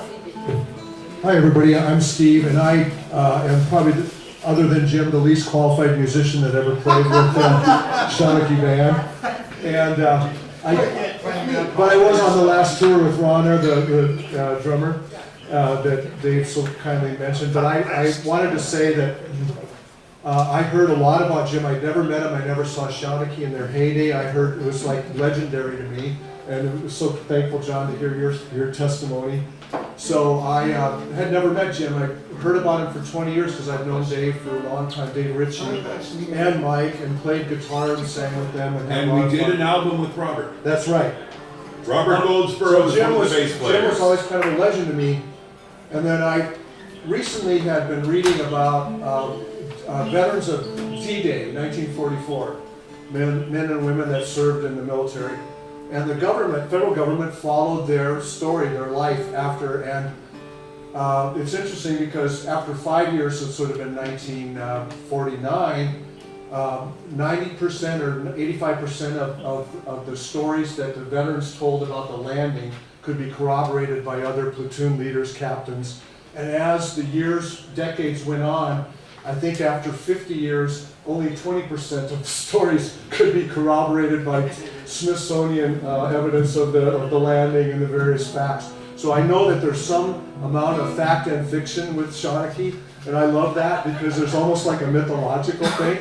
But so I kind of took everything Dave would tell me with a grain of salt. So on my little brief tour with Shanachie, and why I remember Jim was, I was playing off to the side, and we were at a convalescent home, and a woman was going, real whispering to me. She was sitting really close to the stage. I was on this edge, and she said, "This is really terrible. This is really bad music." and I was playing, and I was trying not to pay attention to her. And finally, I told her, I just leaned over and I said, "We're going to be done pretty soon," something like that. And you can get your, because when are we going to eat? She kept saying, "When are we going to eat?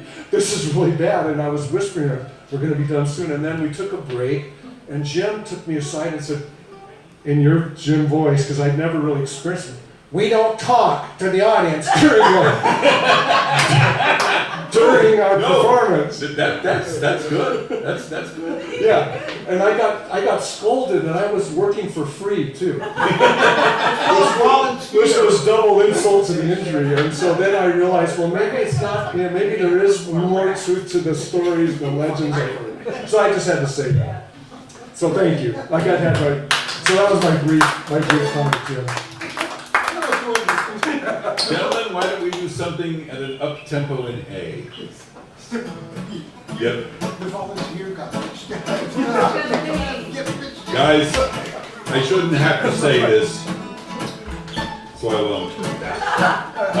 I'll start it off unless somebody else wants to. In the year of 1806, we set sail on the small Taylor port.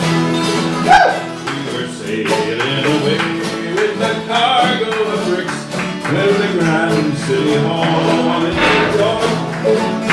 She was elegant crackle, she was ready for it. I know how to trade in the road.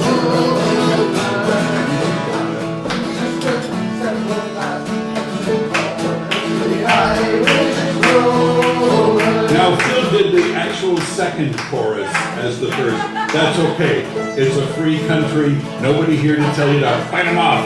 From here on out. By the way, I don't need to sing lead on any of this. You're the one who reversed. There was Barney McGee.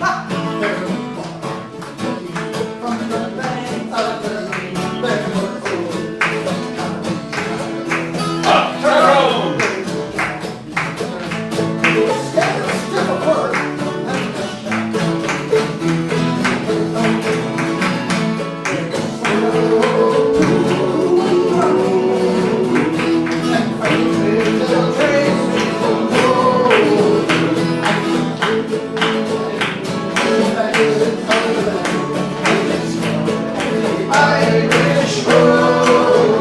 She's an elegant craft.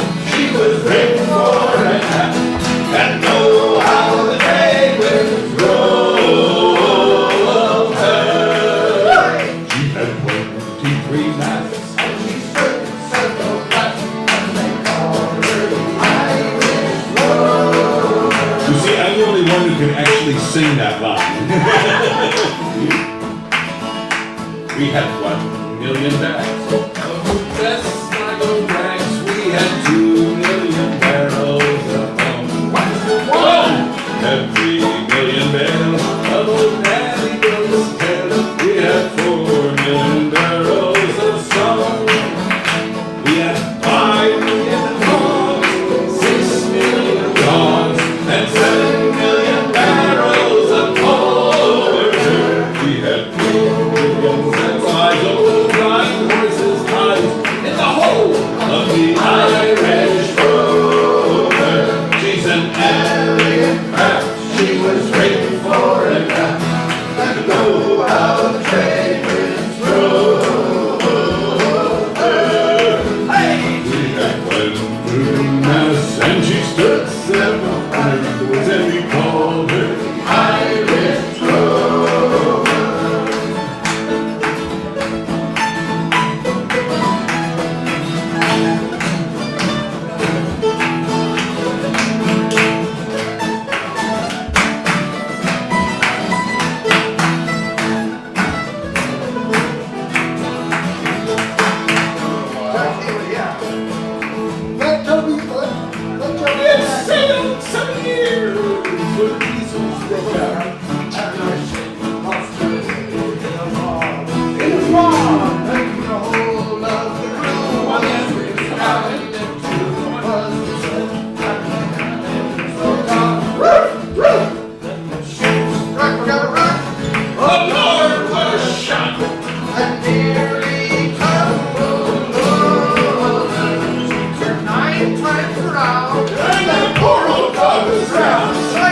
and she stood several times, and they called her the Irish Rose. Let's do it again.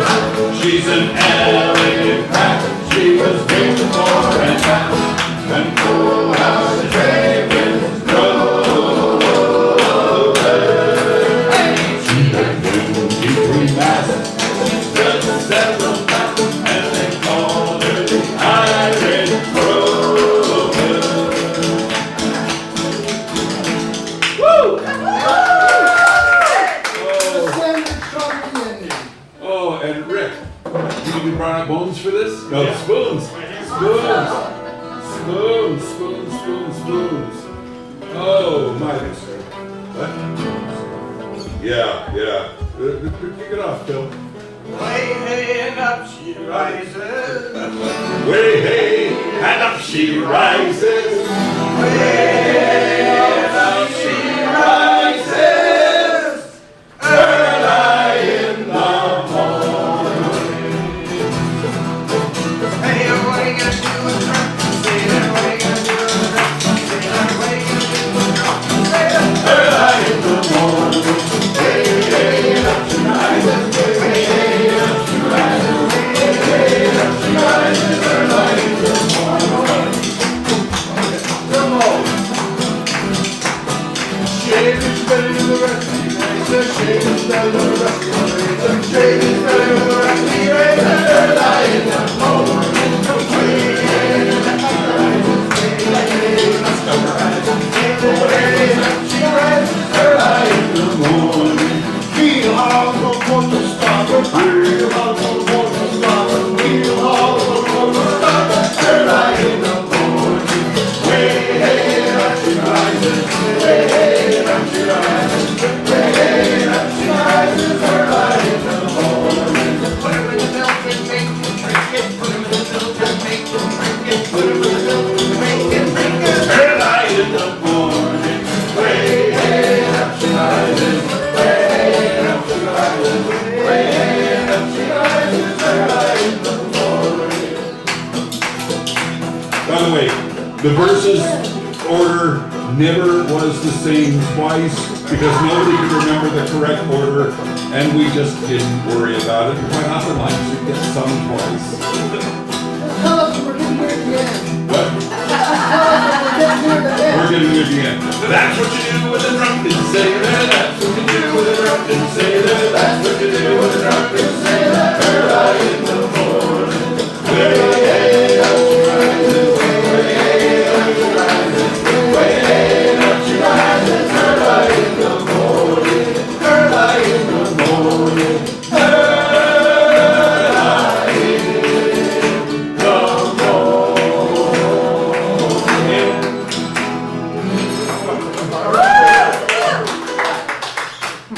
Rick, would you like to say a few words? Well, you introduced me as an agent, but I really felt like I was Jim's friend as well. You got him work. You were his best friend. More than any of us. Where's that mic? What? Can you hand him the mic? No, that's okay. I can speak louder. Oh, okay. He's just Standing up helps. I knew Jim for a really long time. Shanachie was a wonderful band. When I booked the band, I knew that it would be a successful event. It didn't matter what else happened. The band was always wonderful. And the thing that I loved about the band most was in between the songs, Jim would tell a story. And as you all know, it was very compelling. Everybody liked him immediately. And once in a while, I would have a gig for the band that wasn't exactly based on Ireland or Irish music. Sometimes, for instance, I would do a Streets of San Francisco theme party, and I'd hire the four guys to be the four singing fishermen from Fisherman's Wharf. Oh, yes. Right? Right. And we did the pirate gigs too. So I would do a pirate theme. They would all be good sports and dress like pirates and come and make the job wonderful. So Jim, I thank you, Laddie, and I'll never forget you. Thank you. Yay!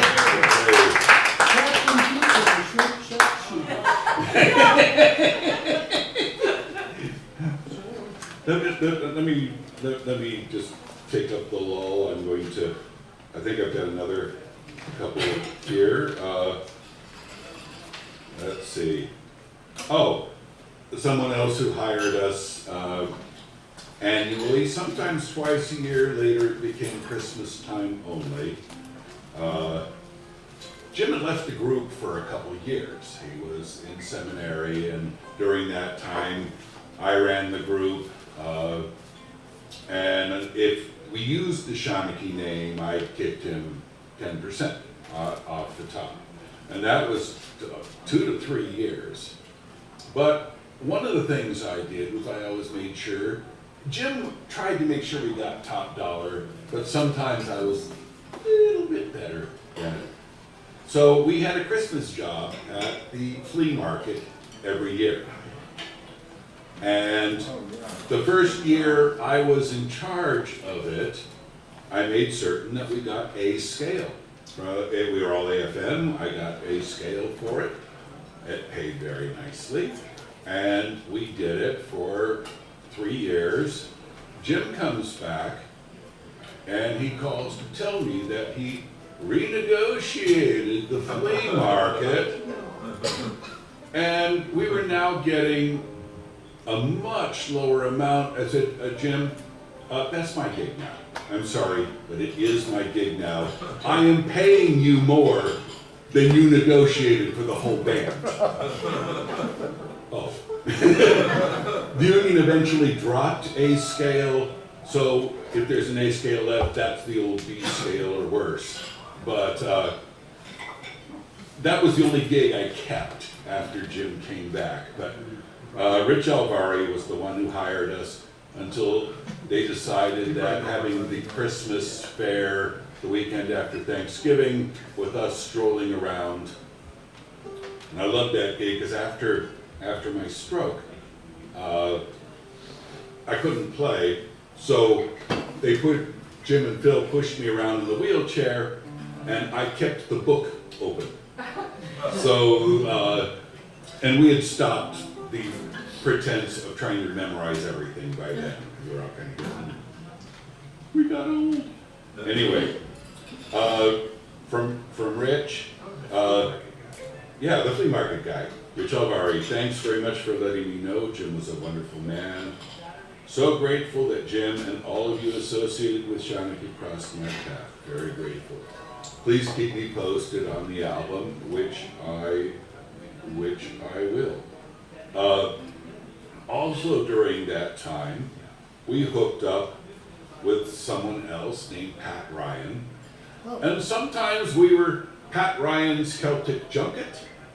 Other times we were Shanachie and Pat Ryan was playing with us. Sometimes, well, we usually used one name or the other. And again, after there is a slide in there that has Dan and David and myself and a long-haired bass player that nobody knows. That's Pat Ryan. We're in a tent at a winery. Hi Mike, thanks so much for reaching out with the news and updates. Sorry to hear, Jim, yourself, and all the members of Shanachie, that I had a great opportunity to work with. We're great mentors as well, as I was considering a life and career in music. Pat was a vision therapist at the VA. I think that's how we met him. Last time I saw Jim, Kim, my wife, and I were visiting Costa Rica. And we had a nice visit.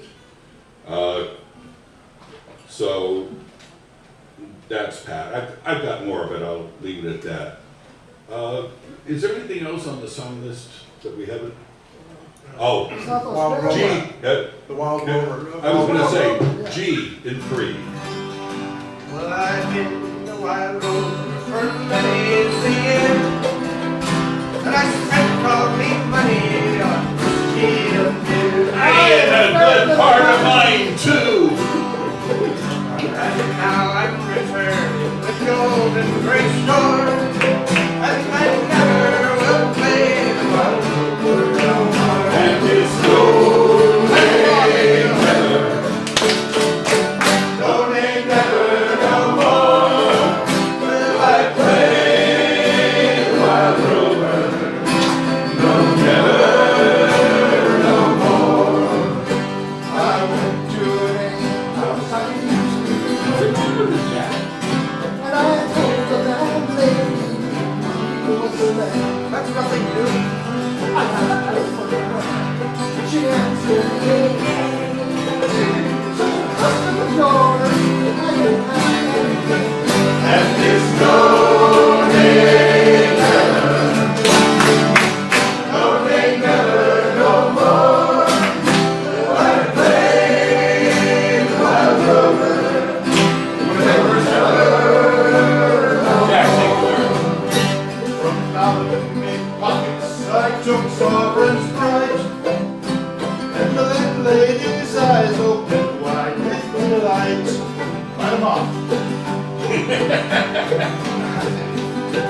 I have whiskey. You were always good at that, Jack. She said I have whiskey. Whiskey and wine's at the best. So the words that I spoke were only in jest. And it's no day never, no day never, no more. Will I play the wild lover? No, never, no more. I'll go back to the Paris, confess what I've done. I'll ask them to pardon their Protestant son. What was that? You said the P word. I did not. Did you? Okay, do it slow. I will show you. Get it right this time, Mike. I'll go back to me and I'll confess what I've done. And ask them to pardon their prodigal son. And if they embrace me as sometimes before, when I never will play violin no more. And it's no day never, no day never, no more. Will I play wild rover? No, never, no more. And it's no day never, no day never, no more. Will I play wild rover? No, never, no more.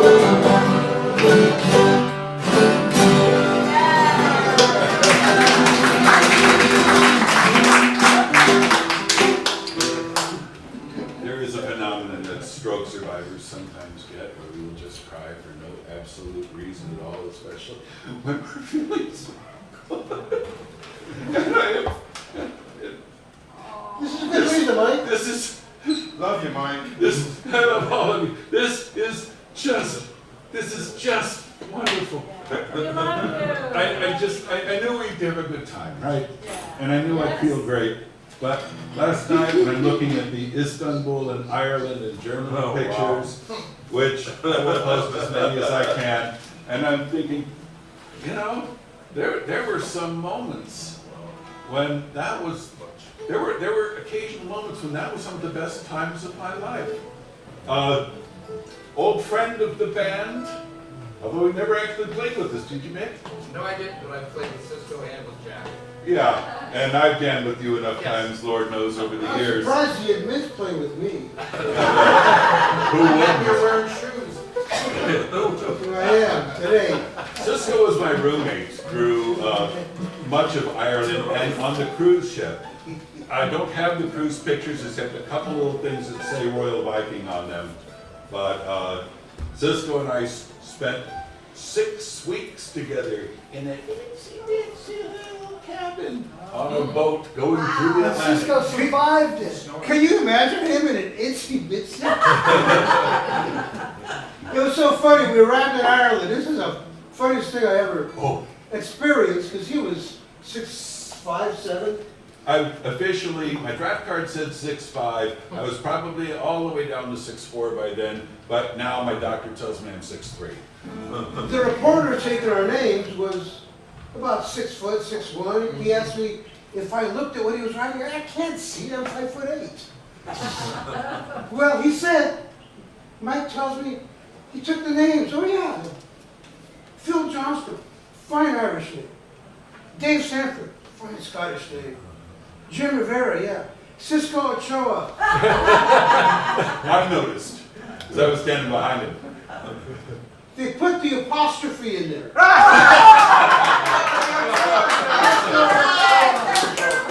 And Francis, didn't he call me Francis?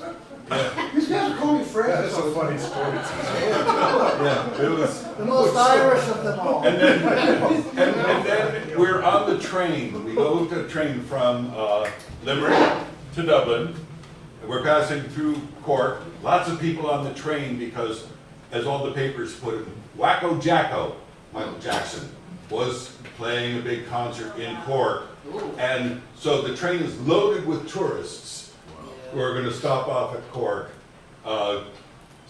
Our dear friend, Mr. Francisco Ochoa, don't you know, he's asking a question of somebody, and the guy looks at him and says, get away with you now. Cisco turns around and starts walking away. And the guy has to chase him down. No, that's not what I meant. That's not what I meant. Their colloquialisms totally have you like, you know, it's like going to Louisiana. Communication's a delicate art. I remember being booked on one of the Germany tours. We ended up in a town called Kaiserslautern, and Jim had booked us into to a club, a pub, that was basically a working man's pub, and all on the pitch that we played calypso music. This club was a serious, 3 songs, medley, you know. It's over in This club, one of the people that owned it was one of the finest steel drum makers in the world. Just happened to be in Germany, but you make these steel drums for these serious calypso artists. We showed up and that is not what they want.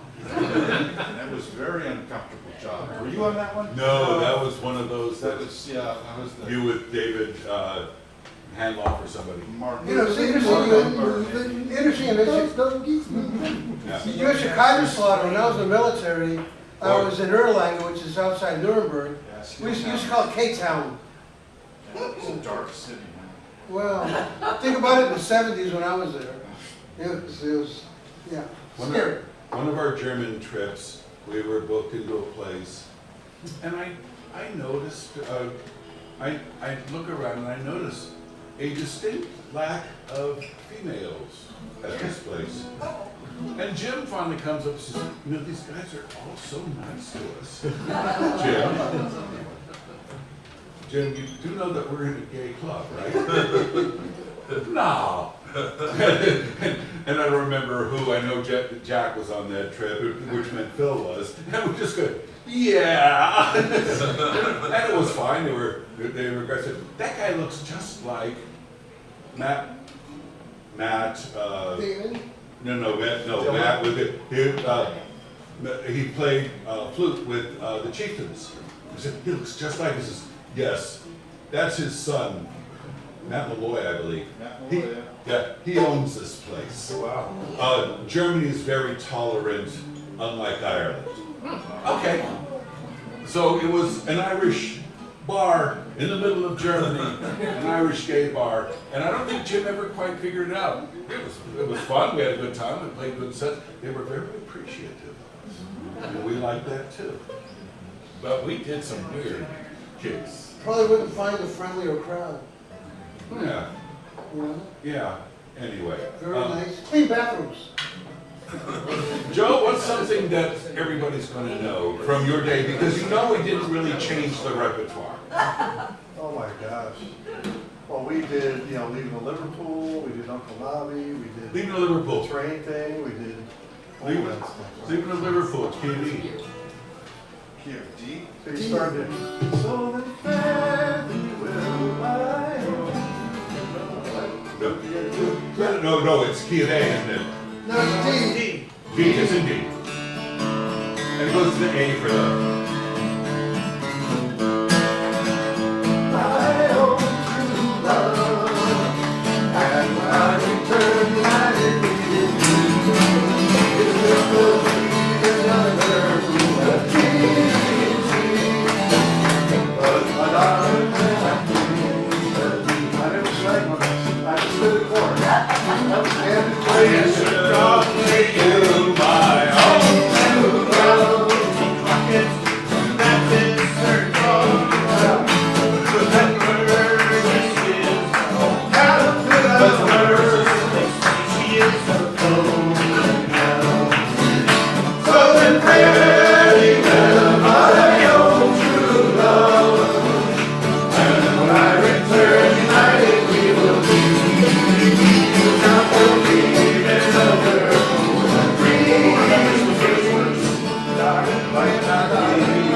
Think of me. Fare thee well to you, my own true love. Nostalgia, when I leave the far away. I'm going to California, and when I return someday. So then fare thee well, my own true love, and when I return united we will be. It's not the leaving of Liverpool that grieves me, but darling, when I think of thee. Well, I've sailed with Captain Burgess once before, and I think I know him well. If you're a sailor man, you'll get along, but if not, for sure in hell. So then fare thee well, my own true love, and when I return united we will be. It's not the leaving of Liverpool that grieves me. The sun is on the harbor, darling, when I think of thee. Well, the sun is on the harbor, love, and I know I can't believe. And I'm sure sun fine time before I return again. So then fare thee well, my own true love, and when I return united we will be. It's not the leaving of Liverpool that grieves me, but darling, when I think of thee.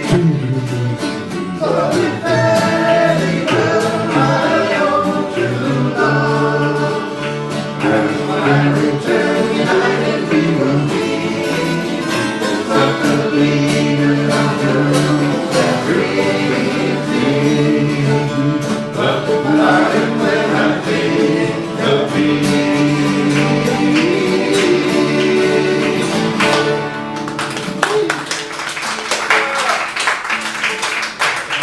I have my iPad base here, but I don't want to run a cable that somebody might trip over, and it's not really necessary. If the bass line is really necessary, I'll just sing the darn thing.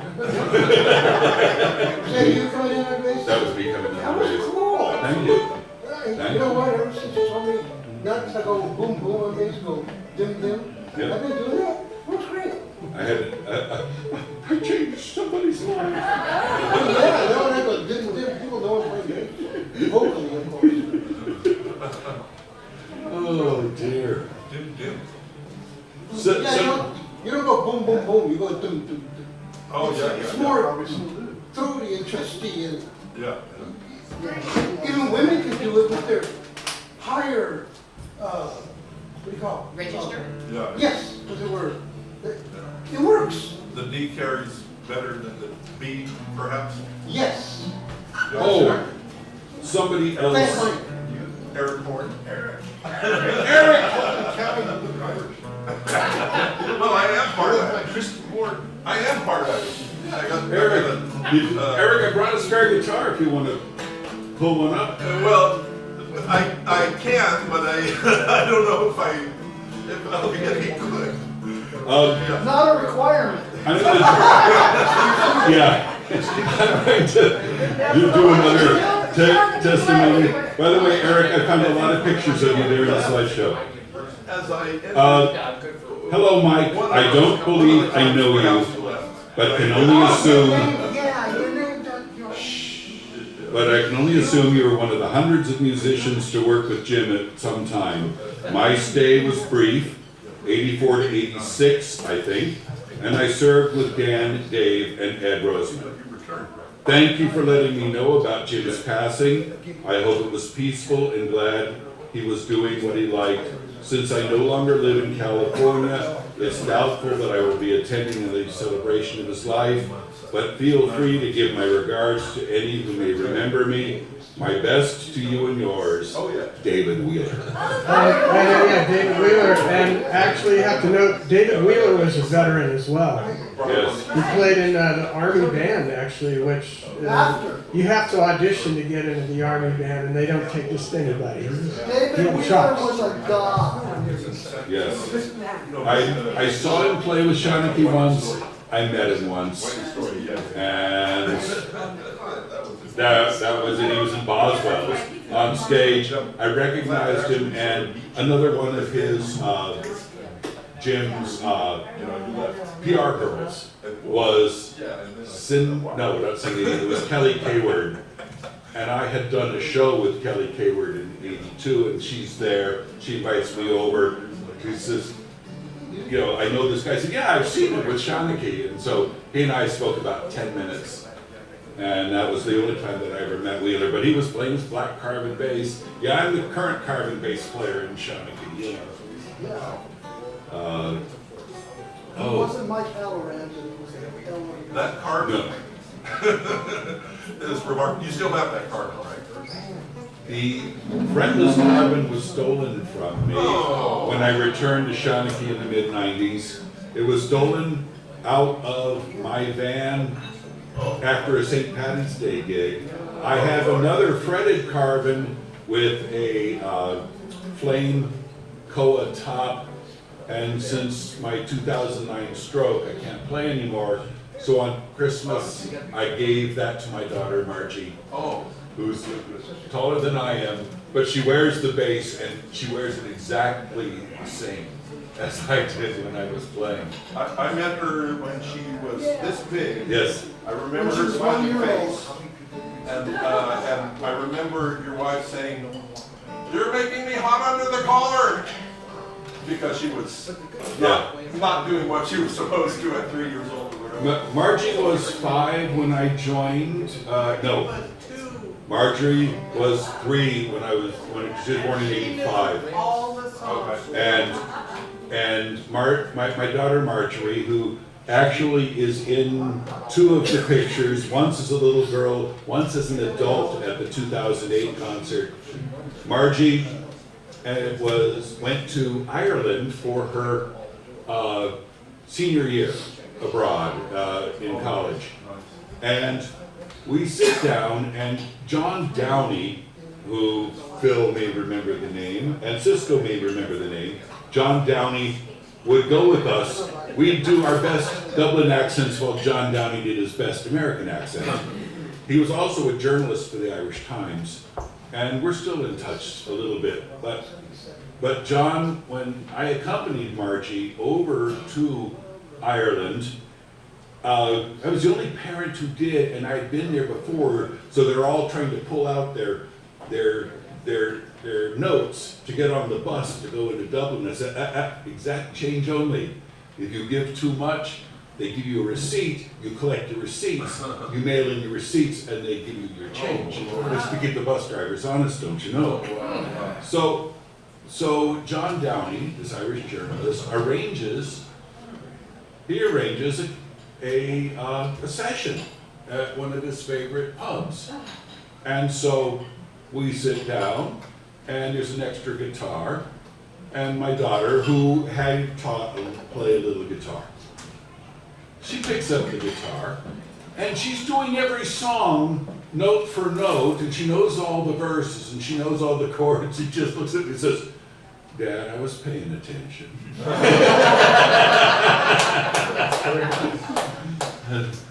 She also knew all the Jimisms. Yes.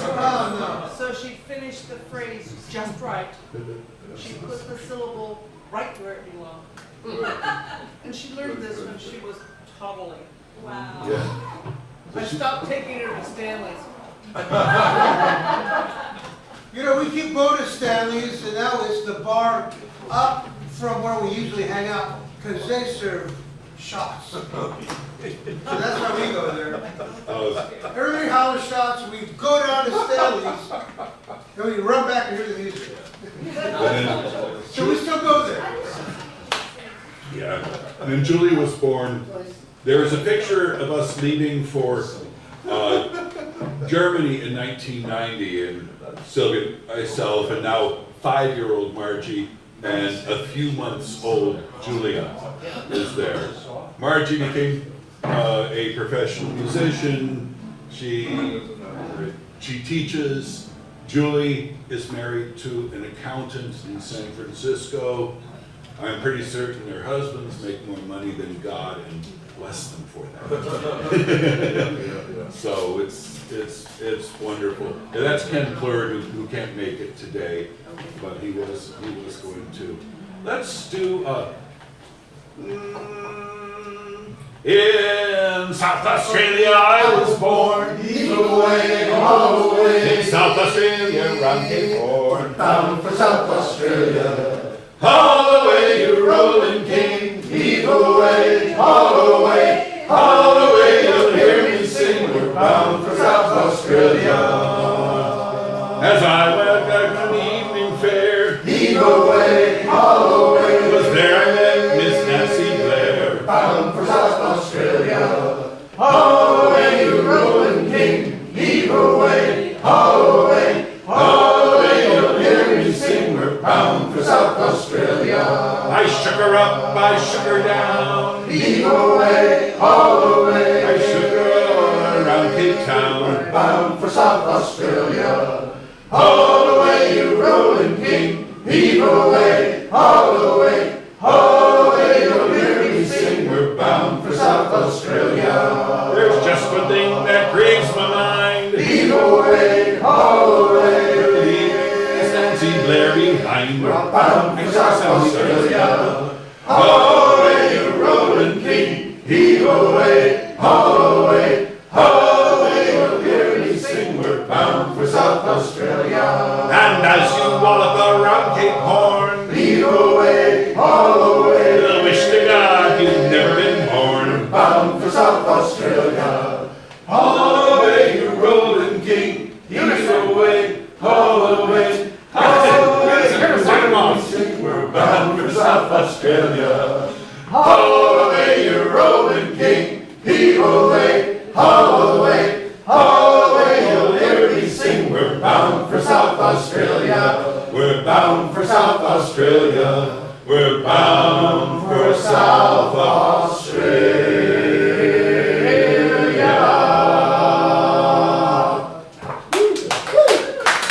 And if you are going to speak at some time, but I'll tell you, one of the best times I ever had in the group, and Istanbul was great, I loved Istanbul, but one of the best times I ever had in the group was with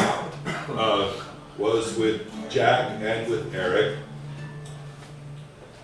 We opened for Judy Collins at the Wenty Summers. Now, That was something. Jim and Jack remembered that our set was cut short and she couldn't remember the name of the band. When we gave a fabulous performance and the audience stood for us. No encores. No, but Eric and I just kind of shrugged that off. But why it was so good, besides the fact we give a fabulous performance, why it was so good was we got there about 1:30 or 2 o'clock for a 2:30 sound check, and the performance like 7:30 or 8. And they gave us this room, which is at least twice the size of this one, right? And we had like 5-6 hours to kill. There's the buffet. There's the drinks set up. So we get out some instruments, and for like 4.5, 5 hours, all we did, we didn't rehearse.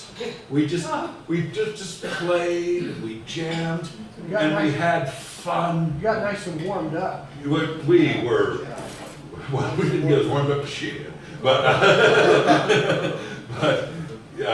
but we just had so much fun, and we were just enjoying it so much that by the time we hit the stage, and of course, we could time our sets to 5 seconds, something that we learned on the boat to do. somebody says, you've got 30 minutes. You could- 15. What? 15. Oh, that was on the boat. We did our full shows, which were 20 minutes, and we did our warm-up shows, they were 10 minutes. And if you were the Polish band and cut us off before then, and you were the leader, you were fired. And that is exactly what happened. We learned very quickly, by example, you know, we weren't the cause of them cutting us off. He jumped the gun. But no, we could time our sets with the stopwatch. We knew the songs so well. But it was just so much fun hanging with you and Jack and Jim. It was one of the absolute highlights of my entire Shanachie experience, don't you know? By the way, Jim hated, we had 20 minutes. Yeah. It was, to be exactly 20 minutes. It wasn't 20. Yeah. When Jack told me it was 30, I'm thinking, I'm remembering it was 20. Yeah, 20 is what I remember. Anyway, but You know, you're right, because that was what I remembered. It was 20 minutes. It was supposed to be 30. She cut it to 20. We did it razor sharp on the nose. We got a standing ovation, which may not have happened to me, but she couldn't remember our names. And Judy Collins does not use foldback monitors. Bye, Ronna. Bye. Bye, David and Ronna. Bye. Good to see you. Oh, so good to see you all. Thank you. You too. Bye. Good to meet you. Good to see you. Judy Collins did not use foldback monitors, still doesn't. She wants the sound to be full and, you know, like in the Good King Wenceslas, she wants it deep and crisp and even on stage behind the speakers, and she will harp on the sound guys until she gets it. Now the audience is getting something that's best described as razors on broken glass because of the sound. I left after about 20 minutes of the performance because I had tickets to see Rod Stewart that night. So I'm in the middle of the parking lot, 50 yards away, and the sound was finally good. But there were no monitors, and you know, we were the pros from Dover, we could just do it. But I talked with Garnet Rogers, Stan Rogers' brother, about 6 months ago. You know the grandson is playing now? Yeah. Well, Garnet was saying that he had opened for Judy Collins. And he's talking about it and says, yeah, but how about the sound on stage? Oh, that's right, you've opened for her before. She doesn't use foldback monitors. Eric. Yes. You want to talk? You want to tell us about your Shanachie experience? You want to tell us? Well, I don't know what to say. Say whatever comes to you. Jim isn't here. I'm normally not at a loss for words, but I'm glad to be here. I'm glad to be here, and glad Mike and everyone put this together. My experience at Shanachie was short-lived due to various concerns, but probably many of us had the same short-lived, and then I know Cisco came back a couple of times. And, Cisco was there right before me, and then after, apparently, at least twice, right? But quite a good experience, a learning experience, and the only time I can say, I don't know if it's the only time I can say I was a professional musician, but just about, and in my life, and that is worth diamonds, you know. Jim, love you, Jim, and love you guys. Yeah, and Jim, Mike, and Jack, and I'm sorry to hear about your struggle. I'm really sorry also that bass was stolen. I mean, it's not the same, but for it. And, Not the upright. No, the fretless carbon that I played in Ireland Oh, yeah. up through 91. so where was it, what city was it? Downtown San Jose, we Okay. played the St. I'll look Patrick's out. Day gig. And as I was loading in, I just went back in to grab something else. Somebody opened the side door. Bass was gone. Right. Actually, it was 1995. It was after I came back to the group. 95. What they didn't see was that I had a blanket covering my 1920s Megatubaphone banjo, my A1 mandolin. That Jack has one now, but I have a pumpkin colored one also. So they didn't see the banjo and the mandolin, they only stole the bass. But still, there's a big, nice, good picture of that bass with David Sanford playing it. Wow. But it was the only way you could only see the whole thing. By the way, I'll get you a link to the slideshow. Oh, please. I'll post it on Dropbox. But we made some nice music. Yes. But my favorite Istanbul performance, there were two. We did a concert in a stadium. Yes. Shanachie played a stadium concert. I don't remember the headliner's name, but I included his picture with Guru. Oh, there's Heather Alexander. She was with us for a while. There's a picture in the slideshow of this guy with incredibly full hair and a 15-year-old kid next to him. The 15-year-old was a Cypriot named Guru who spoke English and a bunch of other languages. And he was our interpreter on stage. And I've got a picture of the four of us with Guru standing outside. Jim would drone on and on and on and on. And we don't know what Guru was telling the audience. But it wasn't what Jim was saying. Well, I just recounted that story to someone at work a couple of days ago. Yes, and I remember Jim talking, and I remember I had learned how to say thank you in Good night. Turkish or whatever. Good night. Well, they No, that's good morning. Yeah, teşekkür ederim. Teşekkür ederim. Okay, or teşekkürler means Yeah. thanks. Okay, so I learned those couple of words, and so Jim spoke 2 or 3 paragraphs plus, and then the translation was something like teşekkür ederim. And so that was I thought that was very cute. Looking out from the stage, however, it was a stadium and it was full. It was like day on the green, but the seats were all full also. And the stadium was in a bowl with hills surrounding it. And there are people picnicking on the hills surrounding the stadium. And behind us, we had these monster klipschorns. The only time I've ever seen them in the field. And they were these horns that were probably as big, the bass horn was probably as big as that whole section right there. And there were multiples of them on each side and over the proscenium behind us. We have our little monitors. We couldn't hear our little monitors.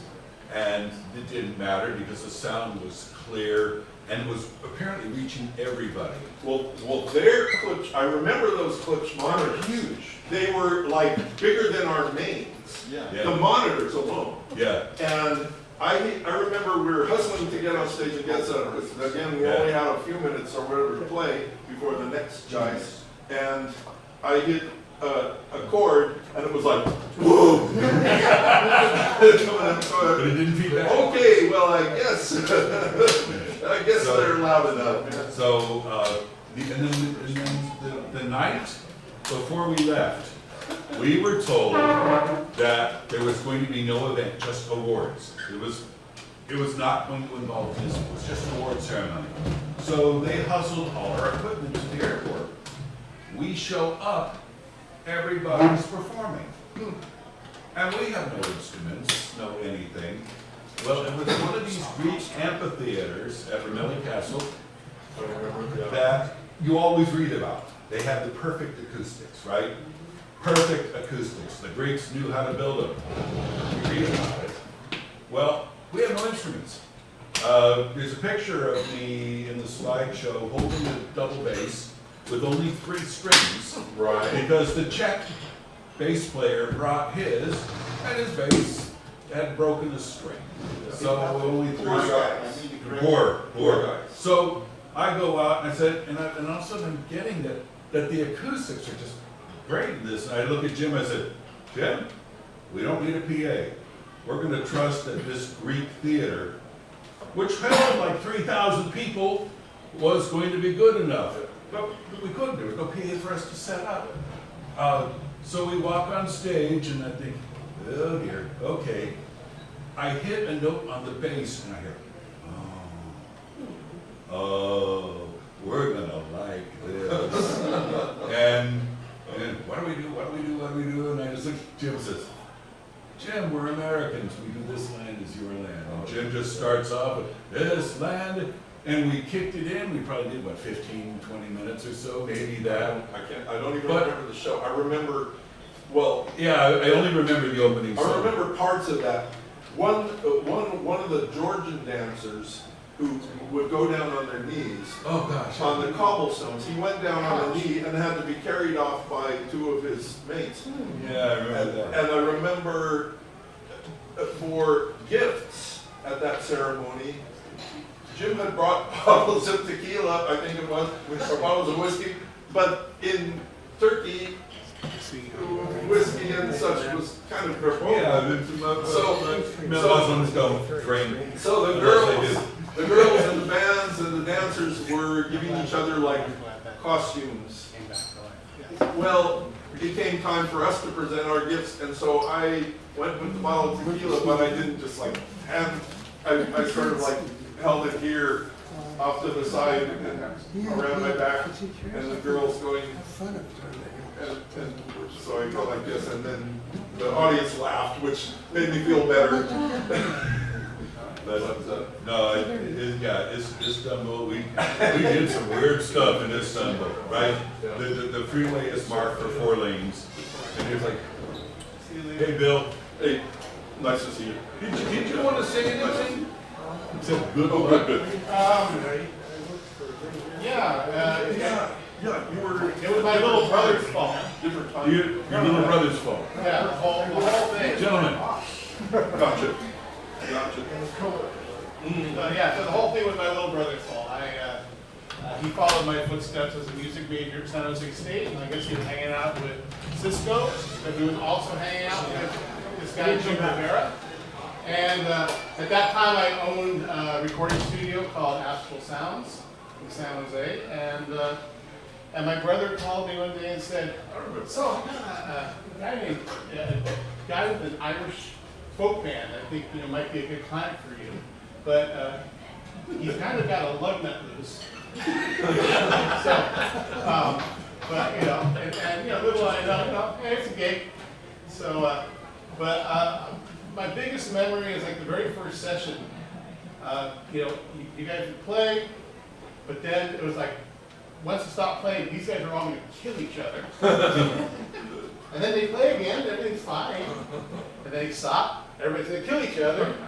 And so I just remember that's my first memory of Shanachie. And then there's been 40 years since then. Isn't that something? It's just, when you said, Jim passed away at 89, I said, I'm like, what? 89? Goodness. Yeah. And so I had to think, that's, 89, I was there in 89. Right, yeah. It's amazing to think about. And my brother, did tell me, he goes, yeah, so, because he was a student at San Jose State, and I guess Jim was there too, and he goes, yeah, that guy's really old though, he's like 49 or 50. So it's been a long time. I'm not invited. Sure. What's the event? Okay, another question. It's a week. Who owns the Cybertruck? Someone here? Nobody here. It's taken up several spaces. Nobody here. Of course it No one here has a Cybertruck? I wouldn't think anybody here. No, not here. People don't Basic know. stuff. See you later. You know, I first met Bill when he was a teenager singing in Sylvia's youth choir at the Methodist Church. I came actually just after that. But I came in with. He came in with DeMonte. No, I came in with Kim Duncan. Oh, okay. Okay, because Demani was never back to my thoughts. Stan was there. No, I was out, Kim was in, there was the black guy and then Kim. So, but I remember him, because I worked at K-Bay with him, on the weekends. The person who preceded whoever, he wasn't there very long. But it was, but no, it was. But I was a teenager, yeah, when I came in and joined. Adorable. I was adorable. Yes. Oh, but I do remember one time, I was brought in on a session to fix the third tape after I rejoined the band. And I'm in there, and there's something that we're going to do, and Bill wants us to rehearse it before we sing it. And Jim and I kind of just look at each other, and musically we always got along. So we just look at each other, look at Bill, and we just said, roll tape. And then Jim and I just nailed it on the first take because we knew how to do that. We knew how to. Usually when I say to rehearse something, it means that there's a signal problem and I'm gonna fix it before we roll tape. No, I'm gonna say goodbye for now. Okay, Probably be out in the restaurant, having a beer. or- Hey, Bill, welcome to the girls. Nice to see you, John. Nice to see you. Oh, We met one second. yes, we did a long time ago, John. Thank you, guys. Yeah. Built up, basically, Frankenstein.